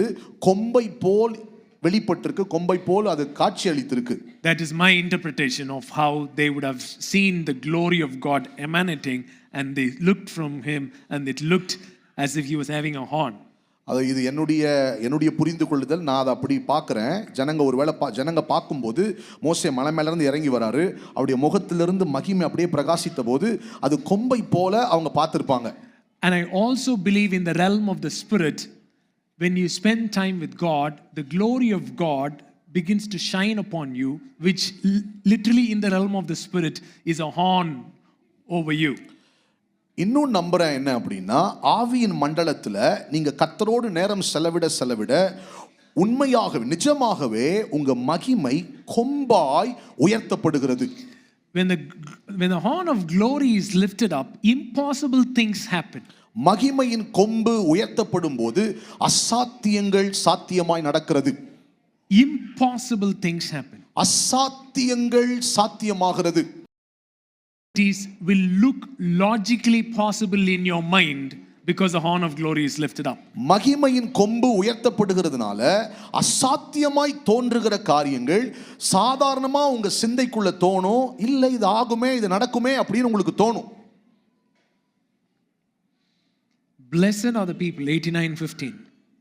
Psalm 89:15. Blessed are the people who know the joyful sound. They walk, O Lord, in the light of your countenance. That's what I'm talking about. What was the horn upon Moses was the light of the countenance of God. கம்பீர சத்தத்தை அறியும் ஜனங்கள் பாக்கியம் உள்ளவர்கள், கர்த்தாவே அவர்கள் உம்முடைய முகத்தின் வெளிச்சத்தில் நடப்பார்கள். அதுதான் நான் சொல்லிக்கிட்டு இருக்கேன். அந்த முகத்தின் வெளிச்சம் அதுதான் மகிமையின் கொம்பா இருக்கிறது. I told you favor is the shining of God's face. தேவனுடைய முகத்தின் ஒளி பிரகாசம் அதுதான் கொம்பு, தயையின் கொம்பு என்று சொன்னேன். Psalm 44:3 says, சங்கீதம் 44:3 சொல்லுகிறது. That's the verse that I believe and confess for possessing all the lands that God has prophetically promised. கர்த்தர் தீர்க்க தரிசனமாய் வாக்குரைத்திருக்கிற நிலங்கள் அதெல்லாம் சுதந்திரிக்க போறோம் என்று சொல்லி விசுவாசித்து இந்த ஒரு வசனத்தை தான் நான் எப்பொழுதும் விசுவாசித்து அறிக்கை செய்து கொண்டே இருப்பேன். For they did not gain possession of the land by their own sword, nor did their own arm save them, but it was your right hand, your arm, the light of your countenance, because you favored them. Wow. அவர்கள் தங்கள் பட்டயத்தால் தேசத்தை கட்டிக்கொள்ளவில்லை, அவர்கள் புயமும் அவர்களை ரட்சிக்கவில்லை. நீர் அவர்கள் மேல் பிரியமாயிருந்தபடியால் உம்முடைய வலது கரமும் உம்முடைய புயமும் உம்முடைய முகத்தின் பிரகாசமும் அவர்களை ரட்சித்தது. In 5 years, இன்னும் 5 வருஷத்துல, right? In 5 years, before 2030, we need not only a spiritual Goshen, we need a physical Goshen as well. 2030க்குள்ள ஆவிக்குரிய கோஷேன் அது மாத்திரம் இல்லை, காணக்கூடிய காணக்கூடிய அளவில் ஒரு இடம், ஒரு கோஷேன் நமக்கு கட்டாயம் தேவை. Where we'll be possessing hundreds of acres and build a community. அதாவது நூற்றுக்கணக்கான ஏக்கர்கள் கர்த்தர் நம்ம சுதந்திரிப்போம், அங்கே ஒரு பெரிய சமுதாயம் நமக்கு இருக்கும். And spiritual physical Goshen, it will be called the Goshen land. அது ஒரு கோஷேன் லேண்ட் என்று அழைக்கப்படும். அது ஆவிக்குரிய காணக்கூடிய ஒரு இடமா இருக்கும். So it's important that you step out of debt and build wealth within these 5 years, because you're positioned to build your Goshen. இந்த நாட்களில் உங்க கடன்ல இருந்து வெளியே வந்து உங்களுடைய ஆஸ்தி, உங்களுடைய பணம் இதெல்லாம் கட்டி எழுப்ப வேண்டிய அவசியம் இருக்கிறது. காரணம் உங்களுக்கான கோஷனை நீங்க கட்டி எழுப்பணும். But how can we possess hundreds of acres? நூற்றுக்கணக்கான ஏக்கர்களை எப்படி நம்மால கைப்பற்ற முடியும்? How can we build certain things that would be off the radar of governmental control? அதாவது அரசாங்கத்தினுடைய கட்டுப்பாட்டை தாண்டி பெறக்கூடிய அல்லது அடையக்கூடிய எப்படி சாத்தியமாய் முடியும்? Oh, you need to do this, do that. When they try to control, how can you say no? அதாவது இதை பண்ணணும்னு போகும்போது இல்லை இதுவா அப்பனா இது பண்ணு அது பண்ணு இது பண்ணு அப்படின்னு அரசாங்கம் சொல்லிக்கிட்டே இருக்கும்போது அதெல்லாம் தாண்டி நம்ம எப்படி அதை செய்வது? This is how you do it. அதுக்கு பதில் இந்த 3ஆம் வசனம் 44:3 இதுதான் அதுக்கு பதில். You do not fight with your arm.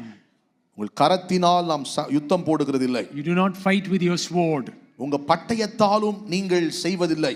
But his right hand, his arm and the light of the countenance will make the difference. அவருடைய வலது கரமும் அவருடைய புயமும் அவருடைய முகத்தின் பிரகாசமுமே வித்தியாசத்தை கொண்டு வரும்.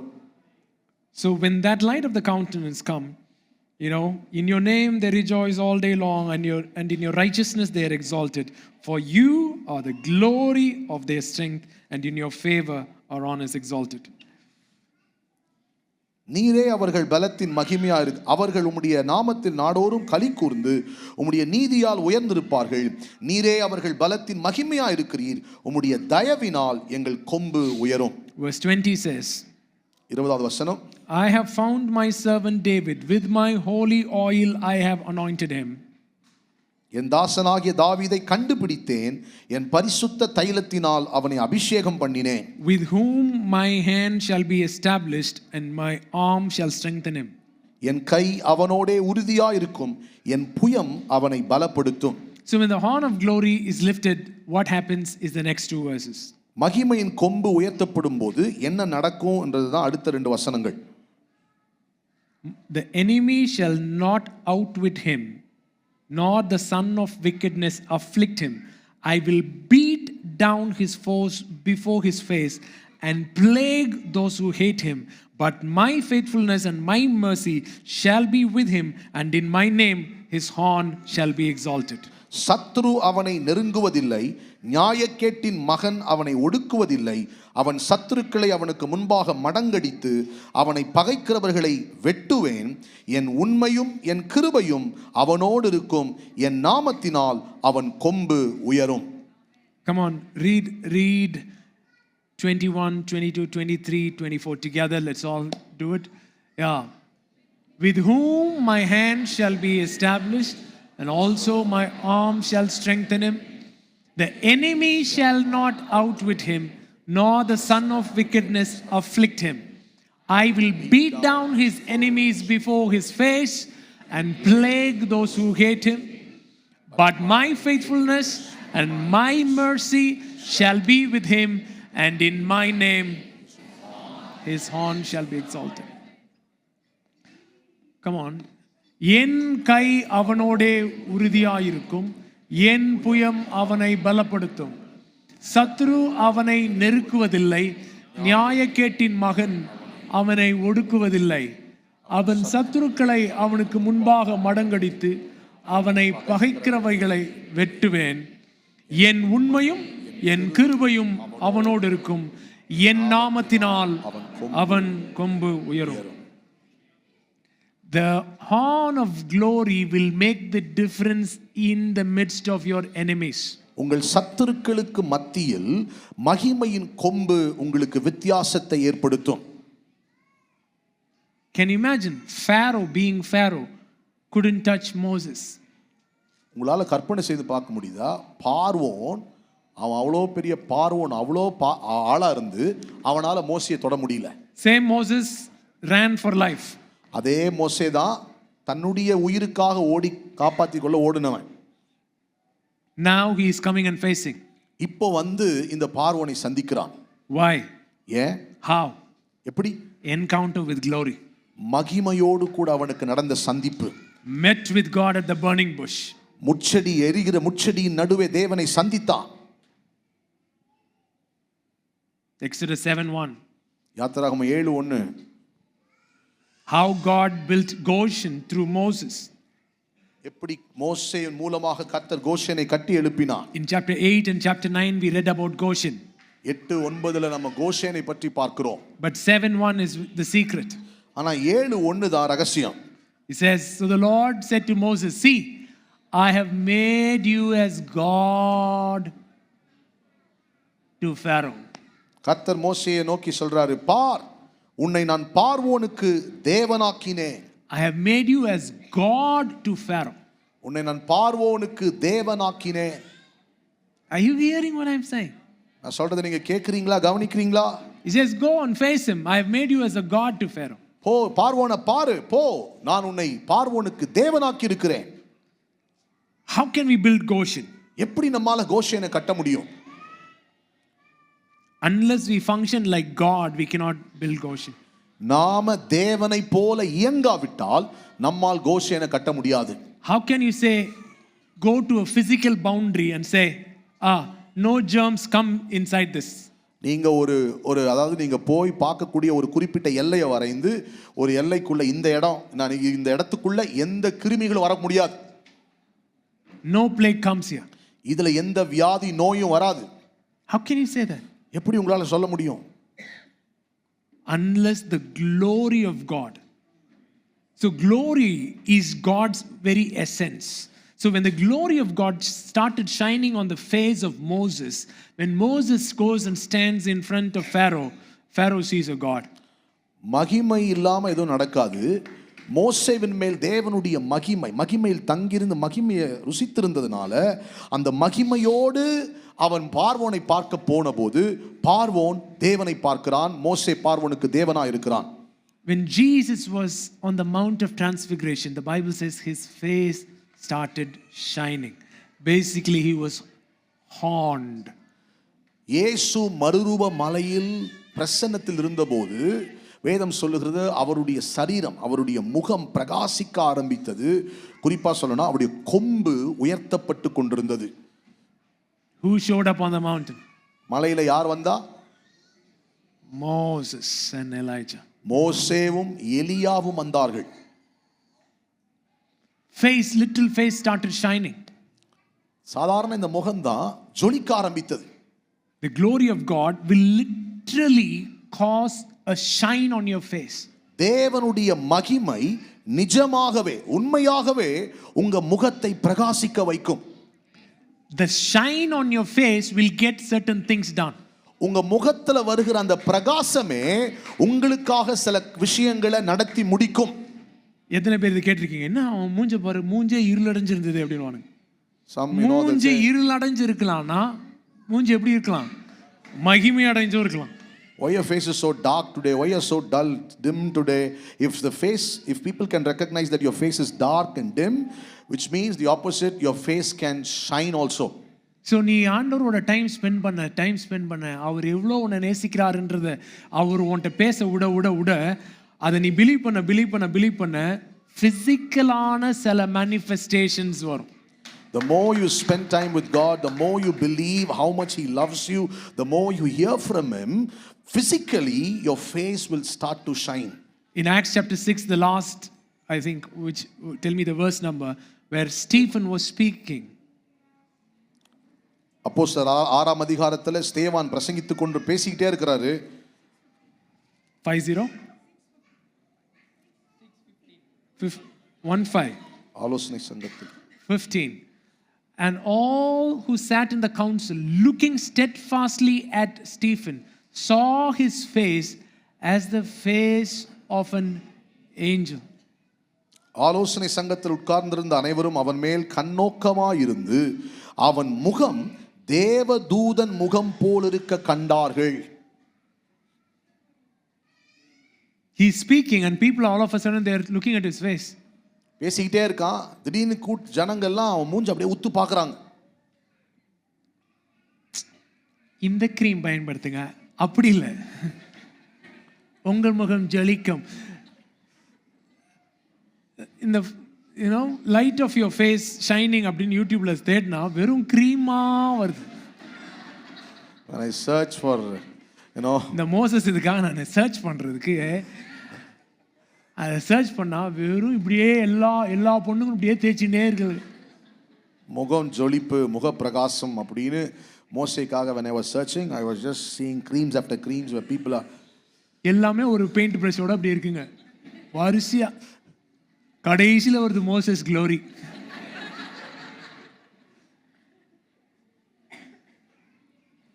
May God deliver you. கர்த்தர் உங்களை அந்த கட்டிலிருந்து அதிலிருந்து விடுவிப்பாராக. பக்கத்தில் சொல்லு, பட்டி டிங்கரிங் தேவைன்னா பண்ணிக்கோ, ஒன்றும் பிரச்சனை இல்லை. If you want little touch up, that's not a problem, you can do. But try glory, your face will look beautiful. ஆனா இந்த மகிமையின் வெளிச்சத்தை, மகிமையை நீங்க ட்ரை பண்ணி பாருங்க, முயற்சித்து பாருங்க. இது இன்னும் உங்க முகத்தை அழகாக்கும், பிரகாசிக்க வைக்கும். Much better than foundation, pillars and everything. அதாவது நீங்க போடுற ஃபவுண்டேஷன், அதுக்கு மேல போடுற தூண்கள், அதுக்கு மேல எல்லாத்த விட இந்த மகிமை மிக சிறந்ததா இருக்கும். The glory of God can literally give you a facelift. கர்த்தருடைய மகிமை உண்மையாகவே நிஜமாகவே உங்க முகத்துக்கு ஒரு உயர்வை கொடுக்க முடியும். When they looked intently at Stephen's face, his face became that of an angel.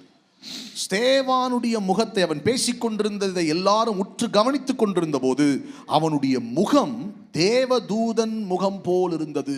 You would begin to see such manifestations in the coming days. Amen. அப்படிப்பட்ட சில வெளியரங்க கிரியைகளை நீங்கள் வருகிற நாட்களில் பார்க்க ஆரம்பிப்பீர்கள். The visible manifestations of God's glory. காணக்கூடிய தேவ மகிமையின் வெளியரங்க செயல்பாடுகளை நீங்கள் பார்ப்பீர்கள். Which would attract impossible favor upon your life. இது இந்த மகிமை வெளிப்படும் போது அசாத்தியமான தயை உங்கள் மேல், உங்கள் பக்கத்தில் வருகிறதை நீங்கள் பார்ப்பீர்கள். In some movies they would have captured, I'm not sure how many of you have seen Ben-Hur. எத்தனை பேர் பென்ஹர் பார்த்திருக்கீங்கன்னு தெரியல. In that, he would be just beaten and he would be wanting water. பயங்கரமா அடிபட்டிருப்பாரு. அடிபட்டு இருக்கும்போது தண்ணி தேவை அப்படின்னு துடிச்சிட்டு இருப்பார். At that time Jesus would be in that parallel story, parallel timeline. So Jesus comes and picks up a bowl of water and comes and gives him.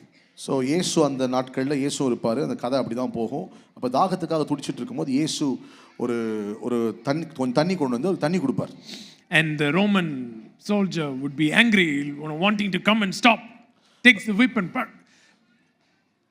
so the camera angle will be like this. Jesus will be like this. The camera angle will be like this. They won't be showing the face of Jesus in that movie. அந்த படத்தில் வந்து இயேசுனுடைய முகத்தை காட்ட மாட்டாங்க.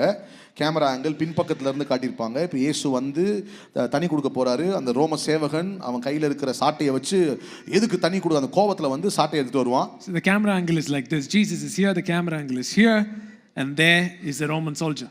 இப்போ இயேசு இங்கே நின்றுகிட்டு இருக்கிறாரு. கேமரா ஆங்கிள் இந்த பக்கம் பின்பக்கத்தில் இருந்திருக்கு.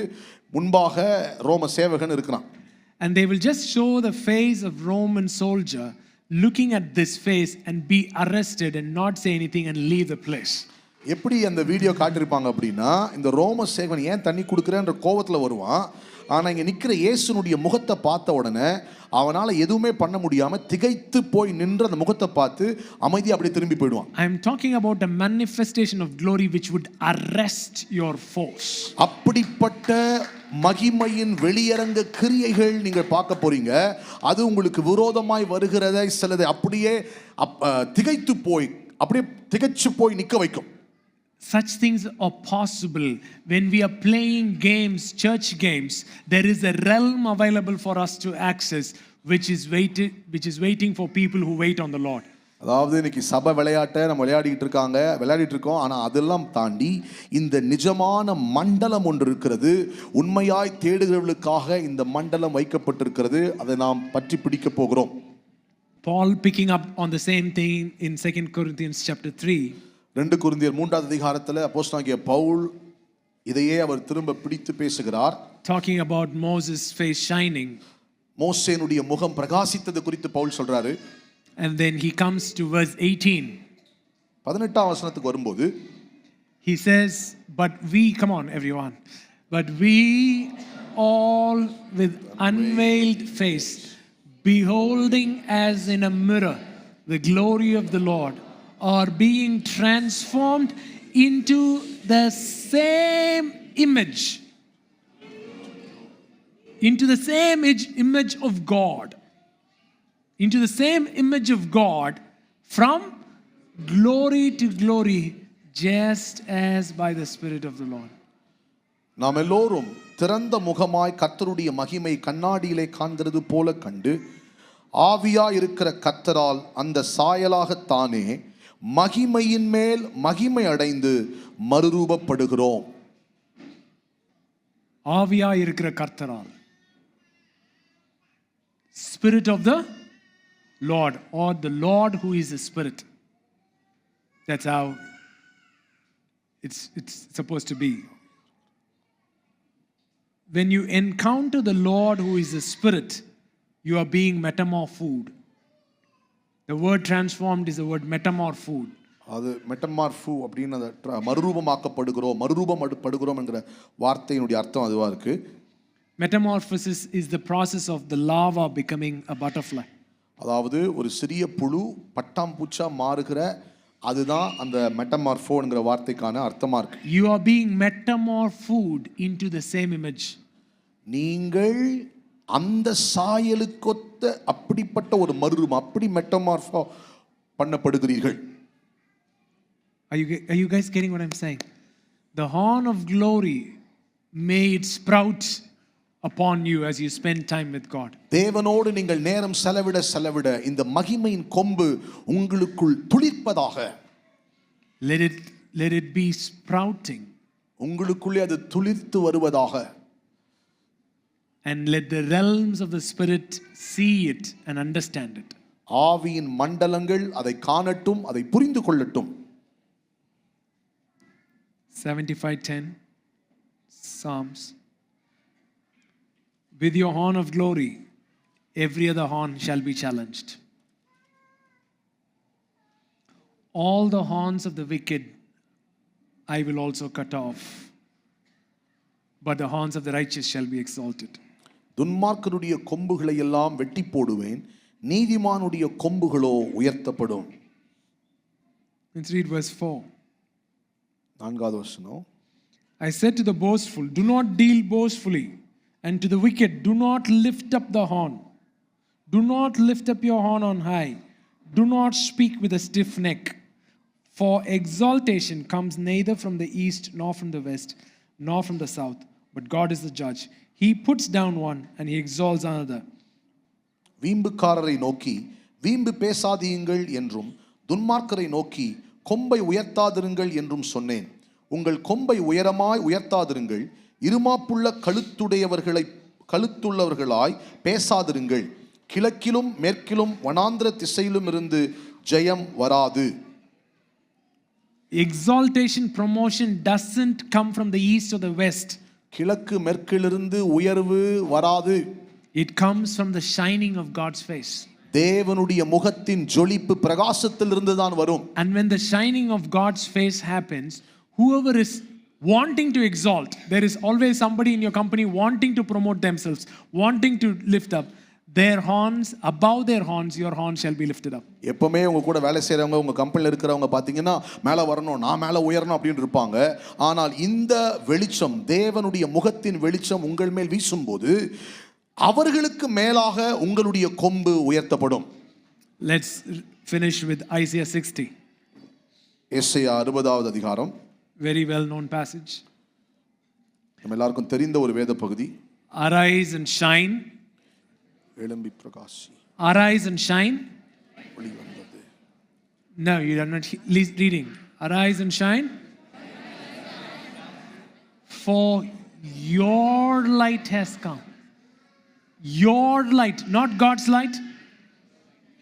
Your light has come. எழும்பி பிரகாசி, தேவனுடைய வெளிச்சம் அல்ல, உன் வெளிச்சம் வந்தது. உன் ஒளி வந்தது. உன் ஒளி வந்தது. For your light has come. உன் ஒளி வந்தது. When your light, because your light has come, there is a commandment, arise and shine. ஒளி வந்திருக்கிறதுனால இது ஒரு கட்டளை, நீ எழும்பி பிரகாசிக்கணும். So lifting up of horn, arising, shining has to do with the light of God's face coming upon you. That's your light. கொம்பு உயர்றது, எழும்பி பிரகாசிக்கிறது எல்லாம் கர்த்தருடைய வெளிச்சம், கர்த்தருடைய ஒளி, அதாவது உங்க ஒளி வருகிறது. Your light. உன் ஒளி. How is your light?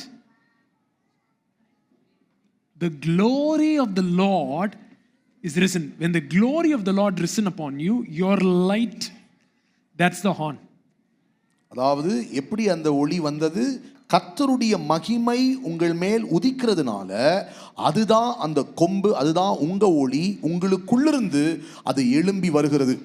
Say, mark the word your light, then say upon you. Mark that word. உன் ஒளி உன் மேல். Then the next verse.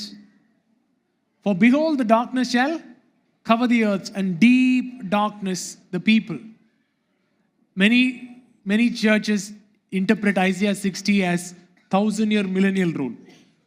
நிறைய சபைகளில் இந்த ஏசாயா 60வது அதிகாரத்தை 1000 வருஷம் அரசாட்சிக்கு நடக்கும்போது அப்படின்னு சொல்லி இந்த வசனத்தை அதை சொல்றாங்க. It's amazing, right? நல்லா இருக்கிற வசனம் எல்லாத்தையும் எடுத்து தூக்கி ஃபியூச்சர்ல வச்சிட்டானுங்க. Whatever blessed good verses are there, people have taken it for the future. நல்ல வேளைக்கு அந்த எல்லா நல்லா இருக்கிற வசனத்திலையும் ஒரு நெகட்டிவான மேட்டரை ஐசையா போட்டு வச்சிருந்தாரு. இவங்களை பத்தி தெரியும். You know, Isaiah knew these people would do this, so what he did was, in every good and blessed scriptures, he has put some bad in it. For example, புதிய வானம் புதிய பூமி பத்தி ஐசையா 65ல பேசும்போது அவர் என்ன சொல்றாரு? அங்க 100 வயசுல சாகரவன் பாலகன் என்று எனப்படுவான். In Isaiah 65, and Isaiah is telling that when new heaven and new earth comes, a person who dies at the age of 100 will be considered as son. Babe. நம்ம ஆட்கள் அதுக்கு எங்க போட்டானுங்க? ஃபியூச்சர்ல போட்டானுங்க. ஐசையா நமக்கு ரெஸ்கியூக்கு வராரு. என்னன்னு 100 வயசுல என்ன செய்றான்? 100 வயசு சென்று மரிக்கிறவன். ஸோ 100 வயது சென்று மரிக்கிறான். அப்படின்னா இன்னும் என்ன இருக்குது? மரணம் இருக்கு. புதிய வானம் புதிய பூமியில மரணம் எங்க இருக்கு அப்படின்னு நம்ம கேள்வி கேட்கறதுக்காக அவங்க நெகட்டிவ் வச்சிருக்காரு. புதிய வானம் புதிய பூமியில என்ன இல்லைன்னு சொல்ற நீ?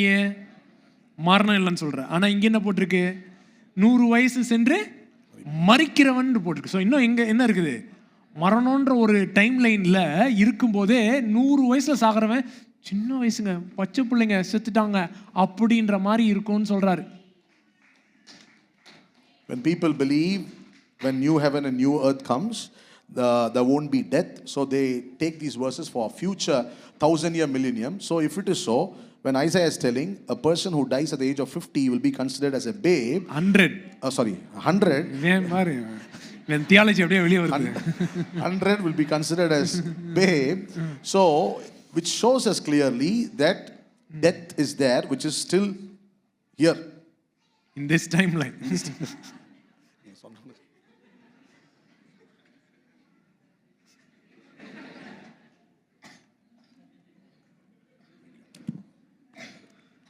They've started a corkball cricket team in Father's house, and they are playing their first match tomorrow. And now I am spending time in prayer because they've named it as TFH cricket team. அதாவது TFH cricket club அப்படின்னு சொல்லி ஒரு cricket டீமை வந்து start பண்ணியிருக்கோம். So இதில் fathers ஹவுஸில் இருக்கிற நிறைய சகோதரர்கள், யங்ஸ்டர்ஸ் எல்லாருமே வாலிபர்கள் தான். ஸோ சேர்ந்து 100 வயது சென்ற வாலிபனும். ஆமாம், அதில் 20 வயசும் இருக்கிறாங்க, 15 இருக்கிறாங்க, 40 இருக்காங்க. ஸோ கூடிய சீக்கிரம் 45, 50 அவங்களாம் வரேன்னு சொல்லிட்டு இருக்காங்க. அதனால் எல்லாருமே இருப்போம் ஏஜ் குரூப். ஸோ நாளைக்கு ஃபர்ஸ்ட் மேட்ச் ஆடுறோம். இங்கே தான் இந்த கிரவுண்டில் ஆடுறாங்க. இப்போ எதுக்கு அங்கே போனோம்? 50. அதனால ஒழுங்காக நீ டிரான்ஸ்லேட் பண்ண மாட்டேன்.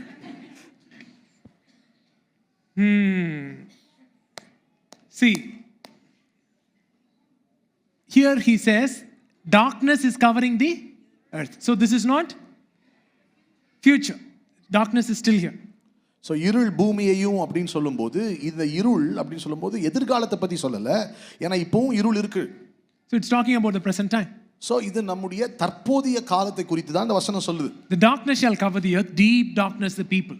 இருள் பூமியையும் காரிருள் ஜனங்களையும் மூடும். Ram Babona has given a prophetic warning from July, August onwards this year, things might change. ராம்பாபான் அவங்க வந்து ஒரு தீர்க்க தரிசன ஒரு எச்சரிப்பை கொடுத்துருக்காங்க, ஜூலை ஆகஸ்ட் மாதத்திலிருந்து காரியங்கள் மாறும் அப்படின்னு. But this is what I want you to hold on. ஆனால் நீங்கள் பிடித்து கொள்ள வேண்டிய பகுதி இந்த வசனம் இதுதான். No matter what darkness covers the earth, எந்த அந்தகாரம் பூமியை மூடினாலும், but the Lord will arise over you. என்ன நடந்தாலும் உன்மேல் கர்த்தர் உதிப்பார். Are you getting what I'm saying? The Lord will arise over you. கர்த்தர் உங்கள் மேல் உதிப்பார். Like the sun that shines, arise, the sun rises. The Lord shall arise over you. எப்படி சூரியன் உதிக்கிறதோ, எப்படி மெதுவா சூரியன் எழும்பி வருகிறதோ, பிரகாசிக்கிறதோ, அதுபோல கர்த்தர் உங்கள் மேல் உதிப்பார். And his glory will be seen upon you. அவருடைய மகிமை உன்மேல் காணப்படும். See how many you comes in these two verses. இந்த ரெண்டு வசனத்துல எத்தனை உன் வருது பாருங்களேன். Your light, உன் வெளிச்சம், glory shall come upon you. உன்மேல் உதிக்கும். The Lord will arise over you. கர்த்தர் உன்மேல் உதிப்பார். His glory shall be seen upon you. அவருடைய மகிமை உன்மேல் உதிக்கும். So when this glory comes upon you, இந்த மகிமை உங்க மேல வரும்போது what happens? என்ன நடக்குது? Verse 3, the Gentiles shall come to your light. உன் வெளிச்சத்தினிடத்திற்கு ஜாதிகளும் And kings to the brightness of your rising. உதிக்கிற உன் ஒளியினிடத்திற்கு ராஜாக்களும் நடந்து வருவார்கள். So as the horn of glory sprouts, மகிமையின் கொம்பு உங்களுக்குள்ளிருந்து துளிர்த்து எழும்பும் போது your light, your rising will not be hidden. உங்கள் உயர்வு அல்லது உங்களுடைய எழும்புதல் அது மறைக்கப்பட்டிருக்காது. And the Gentiles and the kings shall come. புறஜாதிகளும் ராஜாக்களும் அந்த ஒளியை தேடி வருவார்கள். In Divine Portals, Rambabona gave a prophetic word.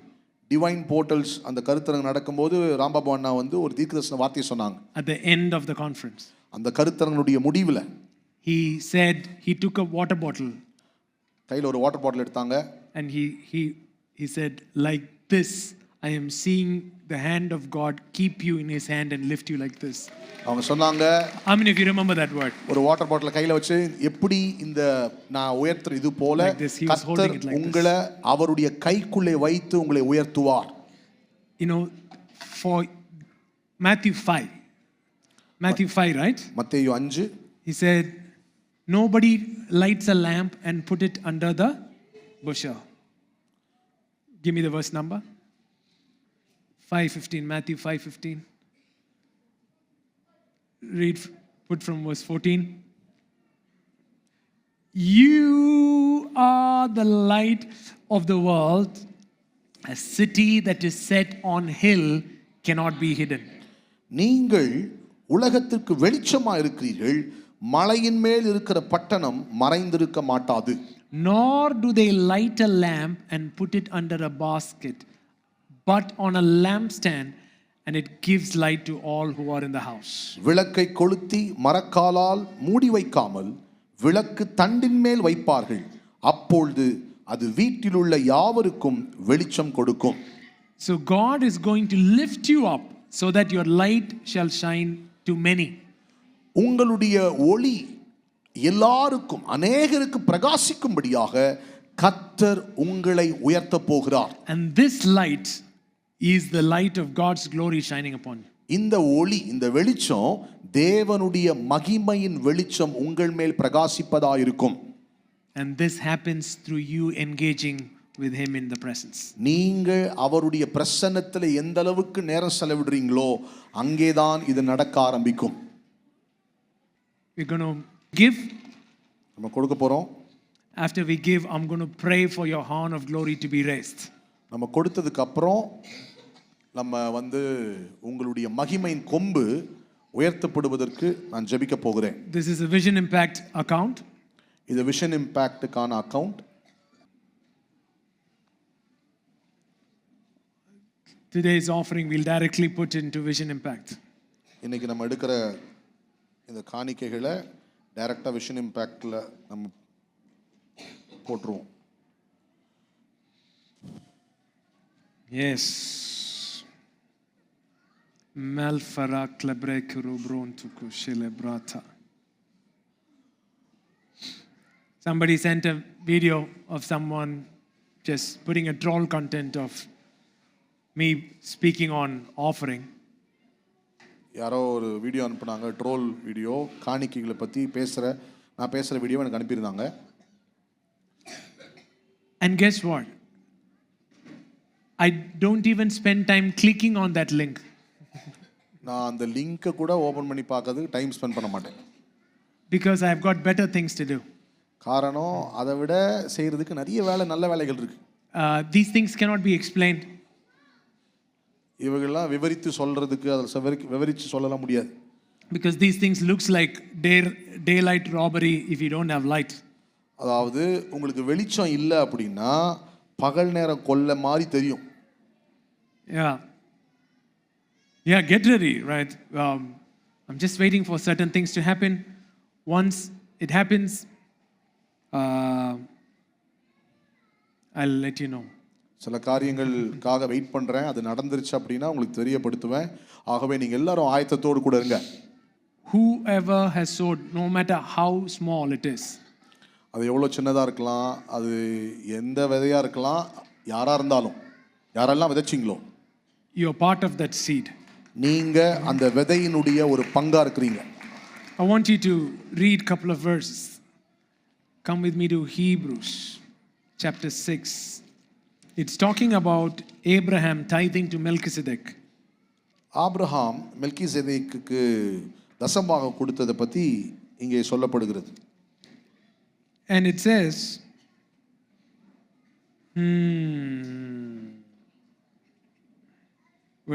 chapter 7, verse 9. Let's read from verse 7 onwards. எபிரேயர் 7:7 Now, beyond all contradiction, the lesser is blessed by the better. சிறியவன் பெரியவனாலே ஆசீர்வதிக்கப்படுவான், அதற்கு சந்தேகம் இல்லை. Here mortal men receive tithes, but there Melchizedek receives them, of whom it is witnessed that he lives. அன்றியும் இங்கே மரிக்கிற மனுஷர்கள் தசமபாகம் வாங்குகிறார்கள், அங்கேயோ பிழைத்திருக்கிறான் என்று சாட்சி பெற்றவன் வாங்கினான். Even Levi, who receives tithes. Okay, let's make him Melchizedek. அவரை மெல்கிசேதேக் ஆக்கிடுவோம். This is Abraham. இவர் ஆபிரகாம். This is Levi. இவர் Levi. Who is Levi to Abraham? Abraham Levi யாரு? ஆபிரகாமுக்கு லேவி யாரு? She's confusing him with Lot, saying nephew. Levi, who is Levi to Abraham? Abraham கடத்து யாருங்க? Isaac கடத்து யாரு? ஜேக்கப் கடத்து யாரு? லேவி. So லேவி யார் ஆபிரகாமுக்கு? கொள்ளு பேரன். லேவி யாரு? கொள்ளு பேரன். லேவிய ஆபிரகாம் பார்த்தானா? பார்க்கல. Okay? Now read the verse. Now in future, when Levitical priesthood comes, he is the guy who receives tithes. எதிர்காலத்தில் லேவி ஆசாரியரா வரும்போது லேவியிலிருந்து கோத்திரத்தில் வர ஆசாரியர்கள் தான் தசமபாகங்களை பெற்றுக்கொள்ள போறாங்க. From the rest of the tribes of Israel they receive tithes. இஸ்ரவேலுடைய மற்ற கோத்திரங்களிலிருந்து லேவி கோத்திரம் தான் தசமபாகங்களை பெற்றுக்கொள்ளும். Levi who receives tithes. இப்போ Levi தசமபாகத்தை பெற்றுக்கொள்ளுகிறவன் paid tithes through Abraham. இவர்கள் ஆபிரகாமின் மூலமாக தசமபாகத்தை கொடுத்தார்கள். Are you guys getting what I'm saying? Levi, who is supposed to receive tithe, was paying tithe through Abraham to Melchizedek. அதாவது தசம பாகத்தை வாங்கின லேவி ஆபிரகாமின் மூலமாக அவர்கள் மெல்கிசேதேக்குக்கு தசமாகத்தை கொடுத்தாங்க. எப்படி? For he was still in the loins of his father. ஏறி முதுகில் உட்காந்துக்கும், ஏறிக்கோடா அப்படியே ஒரு ஜம்ப் பண்ணி இப்படி காலை இப்படி போட்டுக்கோ. He was in the loins of Abraham. Levi தன் தகப்பனுடைய அறையில் இருந்தபடியால் அப்படியே நடந்து போ மல்கிசேதேக்கிட்ட போகும்போது, when Abraham was going, not one man was going, one nation was going. அப்போ ஆபிரகாம் போய் மெல்கிசேதேக்குக்கு தசமாகம் கொடுக்கும்போது ஆபிரகாம் மட்டும் போல ஒரு தேசமே அவனோடு போனது. Right, thank you. அப்படியே உட்காந்துக்கலாம் நினைக்கிறேன். He was still in the loins of his father when Melchizedek met him. மெல்கிசேதேக்கு ஆபிரகாமுக்கு எதிர்கொண்டு போன போது லேவியானவன் தன் தகப்பனுடைய அறையில் இருந்தபடியால். So when I carry seed, ஆகவே நான் விதையை எடுத்துட்டு போகும்போது, if you are my seed, நீங்க எல்லாரும் என்னுடைய விதையா இருப்பீர்களானால், I carry you in the loins. நான் என்னுடைய அறையில் உங்களை சுமந்து கொண்டு போவேன். And when the greater blesses the lesser, பெரியவர் சிறியவனை ஆசீர்வதிக்கும் போது Levi receives the blessing of Melchizedek. மெல்கிசேதேக்கினுடைய ஆசீர்வாதங்களை லேவி பெற்றுக்கொள்ளுகிறான். 2 Corinthians 9. 2 கொரிந்தியர் 9 அதிகாரம். Put it in message. 2 Corinthians 9, 6 onwards. Remember. Say remember. ஞாபகம் வைத்துக்கொள். Remember. ஞாபகம் வைத்துக்கொள். That means do not forget. அதனுடைய அர்த்தம் மறந்துடாதீங்க. What you should not forget? எதை மறக்க கூடாது? வாயை திறந்து வாசிங்க. Stingy planter gets a stingy crop. கஞ்சமா விதைக்கிறவன் கஞ்சமான அறுவடையை பெற்றுக்கொள்வான். A lavish planter தாராளமாய் விதைக்கிறவன் gets a lavish crop. தாராளமான அறுவடையை பெறுகிறான். When you don't have enough and you're giving just 5,000, you're not stingy. You're generous. உங்ககிட்ட போதுமான அளவுக்கு இல்லாத போது ஒரு 5,000 ரூபாய் கொடுக்குறீங்க அப்படின்னா நீங்க கஞ்சம் கிடையாது, நீங்கள் தாராளமாய் கொடுக்கிறீர்கள். When Mano and Jesse took a 5,000 in life conference, that's not a stingy seed. Life கான்ஃபரன்ஸ்ல மனோ ஜெனி அவங்க ஒரு 5,000 ரூபாய் எடுத்து விதைக்கும் போது அது கஞ்சம் விதை அல்ல. But when you are having then you come with 5,000 seed, that's a stingy seed. ஆனா உங்க கையில நிறைய இருக்கு, ஆனா நீங்க வரும்போது 5,000 கொண்டு வரீங்க அப்படின்னா அது கஞ்ச விதை. A stingy planter gets a, your giving should be in the cutting edge of faith. உங்க கொடுக்கிறது விசுவாசத்தினுடைய அந்த எல்லை அந்த இதுல இருக்கணும். I want each of you to take plenty of time to think it over and make up your own mind what you will give. That will protect you against sob stories and arm twisting. பாரு, எப்பயே பவுல் எப்படி தெளிவாக இருந்திருக்கான் பாரு. நான் அப்படி சொல்கிறேன்றனால ஒன்றும் கொடுத்துடாத, நல்லா யோசிச்சு உன் ஹார்ட்ல இருந்து கொடுக்கணும்னா கொடு, அப்புறம் கொடுத்துட்டு வந்து அப்படின்னு வராதன்றார். Take plenty of time to think and then do it. But if you do it cheerfully. எவ்வளவு நேரம் எடுத்து யோசிக்கணுமோ நல்லா யோசிச்சு முடிவெடுத்து அப்புறம் வந்து கொடு. God loves it when the giver delights in the giving. How cheerful giver is explained. When the giver delights. Yeah. God loves it when the giver. Come on. When the giver delights in the giving. Are you delighted in the giving? கொடுக்கிறதுல உங்களுக்கு ஒரு ஆனந்தம் இருக்கா? சந்தோஷத்தோடு கொடுக்குறீங்களா? I still remember AB coming and saying, Oh, we wanted to give our first 1 lakh seed, and we had taken it and kept it. And through the night, we couldn't sleep because we were so happy that God has brought us to do this 1 lakh seed. AB வந்து சொல்லும்போது சொன்ன மாதிரி 1 லட்சம் விதைக்கணும்னு ஆசைப்பட்டோம். 1 லட்சம் கொடுக்கறதுக்கும் 1 லட்சம் கையில் வந்துருச்சு. ஆனால் அந்த ராத்திரி எல்லாம் தூங்க முடியாத அளவுக்கு அந்த 1 லட்சம் கொடுத்துட்டாரு, விதைக்க போகிறோமேங்கிற சந்தோஷத்தில் இருந்தோம். அப்படி The horn of glory. மகிமையின் கொம்பு. A few important things. I wanted to tell this during announcement. I forgot, but I want to tell it now. அறிவிப்பு சொல்லும்போது சொல்லணும்னு இருந்தேன், மறந்துட்டேன். சில முக்கியமான அறிவிப்பு திரும்ப சொல்கிறேன், கவனிங்க. When you come for the service here, நீங்கள் எப்பெல்லாம் இங்கே ஆராதனைக்கு வரீங்களோ, you're coming here because you're having some value for what is happening here. இங்கே என்ன நடக்குதோ அதற்கான மதிப்புனால தான் நீங்கள் வரீங்க. What kind of culture I'm not okay with is you coming here and standing out and chatting, or kids playing, teenagers sitting and talking, or adults just standing and catching up, having some catch up time, even speaking about the things of God. I don't want that culture. அதாவது இங்கே நீங்கள் வரும்போது வெளியே நின்று பிள்ளைங்க விளையாடுறது, வாலிபர்கள் அங்கங்கே உட்காந்து பேசுறது, இல்லை பெரியவங்க கூட நின்று பேசுறது, ஒருவேளை நீங்கள் பேசுகிற காரியங்கள் தேவனுக்கு அடுத்த காரியங்களாக கூட இருக்கலாம், ஆனால் அது சரியில்லை. அந்த கலாச்சாரத்தை நான் விரும்பலை. If we come here, we value what's happening here. இங்கே நம்ம வரோம் அப்படின்னா இங்கே என்ன நடக்குதோ அதை நம்ம முக்கியப்படுத்துகிறோம், அதுதான் நம்ம மதிப்பிடுறோம். Worship, word, testimony, whatever is happening here, we value it as a worship unto God.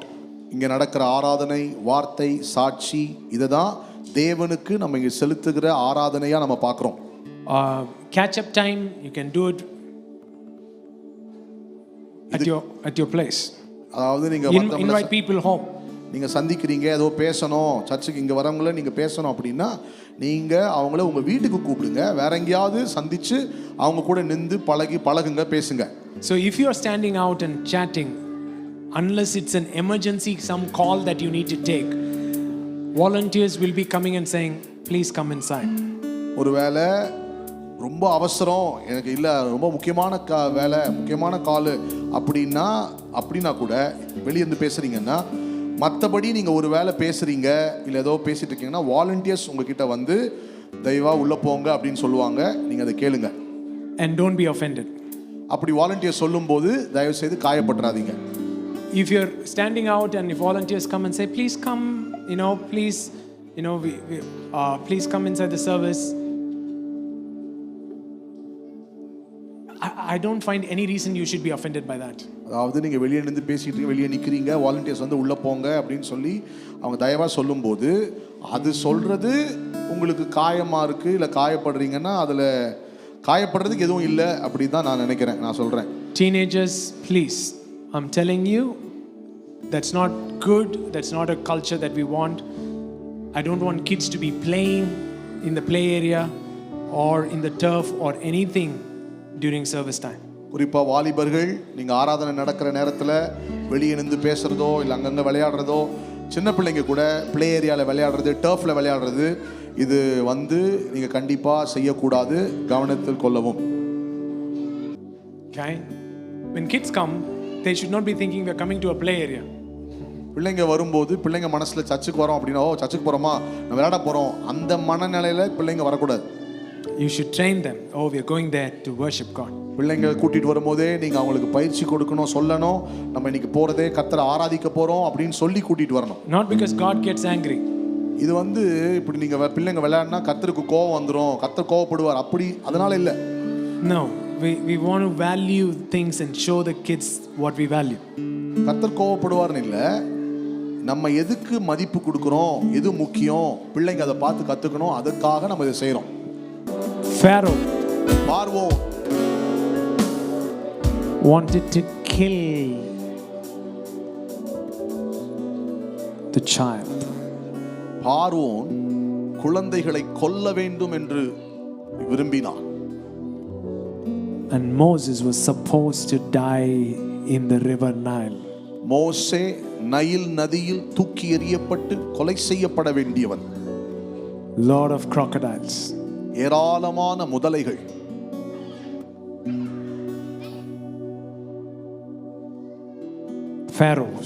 Pharaoh would have killed him. பார்வோன் குழந்தையா இருக்கும்போதே மோசேயை கொன்றிருக்க கூடும். In the river. நதியிலே கொலை செய்திருப்பான்.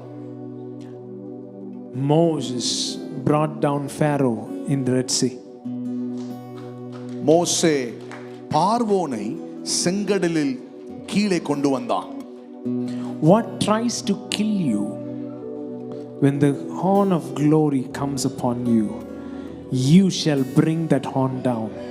எது உங்களை கொல்ல முயற்சிக்கிறதோ, கர்த்தருடைய மகிமையின் கொம்பு உங்கள் வாழ்க்கையில் உயரும் பொழுது எது உங்களை அழிக்க நினைக்கிறதோ அதை நீங்கள் கீழே கொண்டு வருவீர்கள். Mano was saying, he was hearing a voice, kill yourself, you can't do this thing anymore. Manoah சொல்லும்போது சொல்லிட்டு இருந்தா, இனி உன்னால முடியாது, நீ இப்போ சாகிறது நல்லது, உன்னை நீ சாகடிச்சுக்கோ அப்படின்னு சொன்ன சத்தம் கேட்டது. What is supposed to kill you, the horn of glory, will make sure that you bring it down, not only in your life, but Moses, when he brought down Pharaoh, he was not just doing it for himself, he did it for a nation. உங்க வாழ்க்கைக்காக மட்டுமல்ல, மோசே பார்வோனுக்கு அதை செய்தபோது அது வெறும் பார்வோனுக்கு அல்ல, அவனுடைய தேசத்தார் முழுவதற்கும், இஸ்ரவேலர் அத்தனை பேருக்கும் மோசே செய்தான். அதுபோல உங்களுக்காக மட்டுமல்ல, மகிமையின் கொம்பு உயரும் போது உங்களை சார்ந்திருக்கிற ஏராளமான பேருக்கும் அதை நீங்கள் செய்வீர்கள். Where you have been severely attacked, even though your foolish choices are involved, நீங்க அதிகமாக தாக்கப்பட்டிருக்கிற இடமா எங்க இருக்கிறதோ அதுவா இருக்கலாம். ஒருவேளை அந்த தாக்குதலுக்கு உங்களுடைய முட்டாள்தனமான தேர்ந்தெடுப்புகள் காரணமா இருக்கலாம். but still, if that's the area of severe attack, that's your horn. That area is your horn. அப்படி இருந்தும் ஒருவேளை ஒரு குறிப்பிட்ட இடத்துல ரொம்ப அதிகமான தாக்குதல்கள் இருக்கிறது, மோசமான தாக்குதல் இருக்குன்னா அந்த இடத்துல உங்கள் கொம்பை கர்த்தர் உயர்த்துவார். That's your area of specialization. அங்கதான் உங்களுக்கான விசேஷமான இடம் இருக்கிறது. You got severely attacked in your sexuality, in your marriage, adultery, something. எங்க அதிகமா நீங்க ஒருவேளை பாலியல் ரீதியாக திருமணத்துல, உறவுகள்ல, இல்ல வேற ஏதோ ஒரு இடத்துல நீங்க விபச்சாரத்துல எங்க நீங்க அதிகமாய் தாக்கப்பட்ட இடங்கள் இருக்கலாம். Depression, suicidal thoughts, மன அழுத்தமா இருக்கலாம், தற்கொலையின் எண்ணங்களா இருக்கலாம். whatever is trying to take you out, எதெல்லாம் உங்களை எடுத்துறலாம்னு நினைக்குதோ, the horn of glory is giving it into your hands. மகிமையின் கொம்பு இப்பொழுது அதை உங்கள் கைகளுக்குள் கொடுக்கிறது. In the midst of your foes, your horn is rising. இந்த அழுத்தத்திற்கு நடுவே Foes, enemies. இந்த சத்துருக்களுக்கு தாக்கத்திற்கு மத்தியிலே உங்களுடைய கொம்பு உயர்கிறது. In the midst of the enemies that try to take you down, the horn of glory is rising. எந்த சத்துரு உங்களை கீழே தள்ளணும்னு நினைக்கிறானோ, கைப்பற்ற நினைக்கிறானோ, அதே இடத்தில் மகிமையின் கொம்பு உயர்கிறது.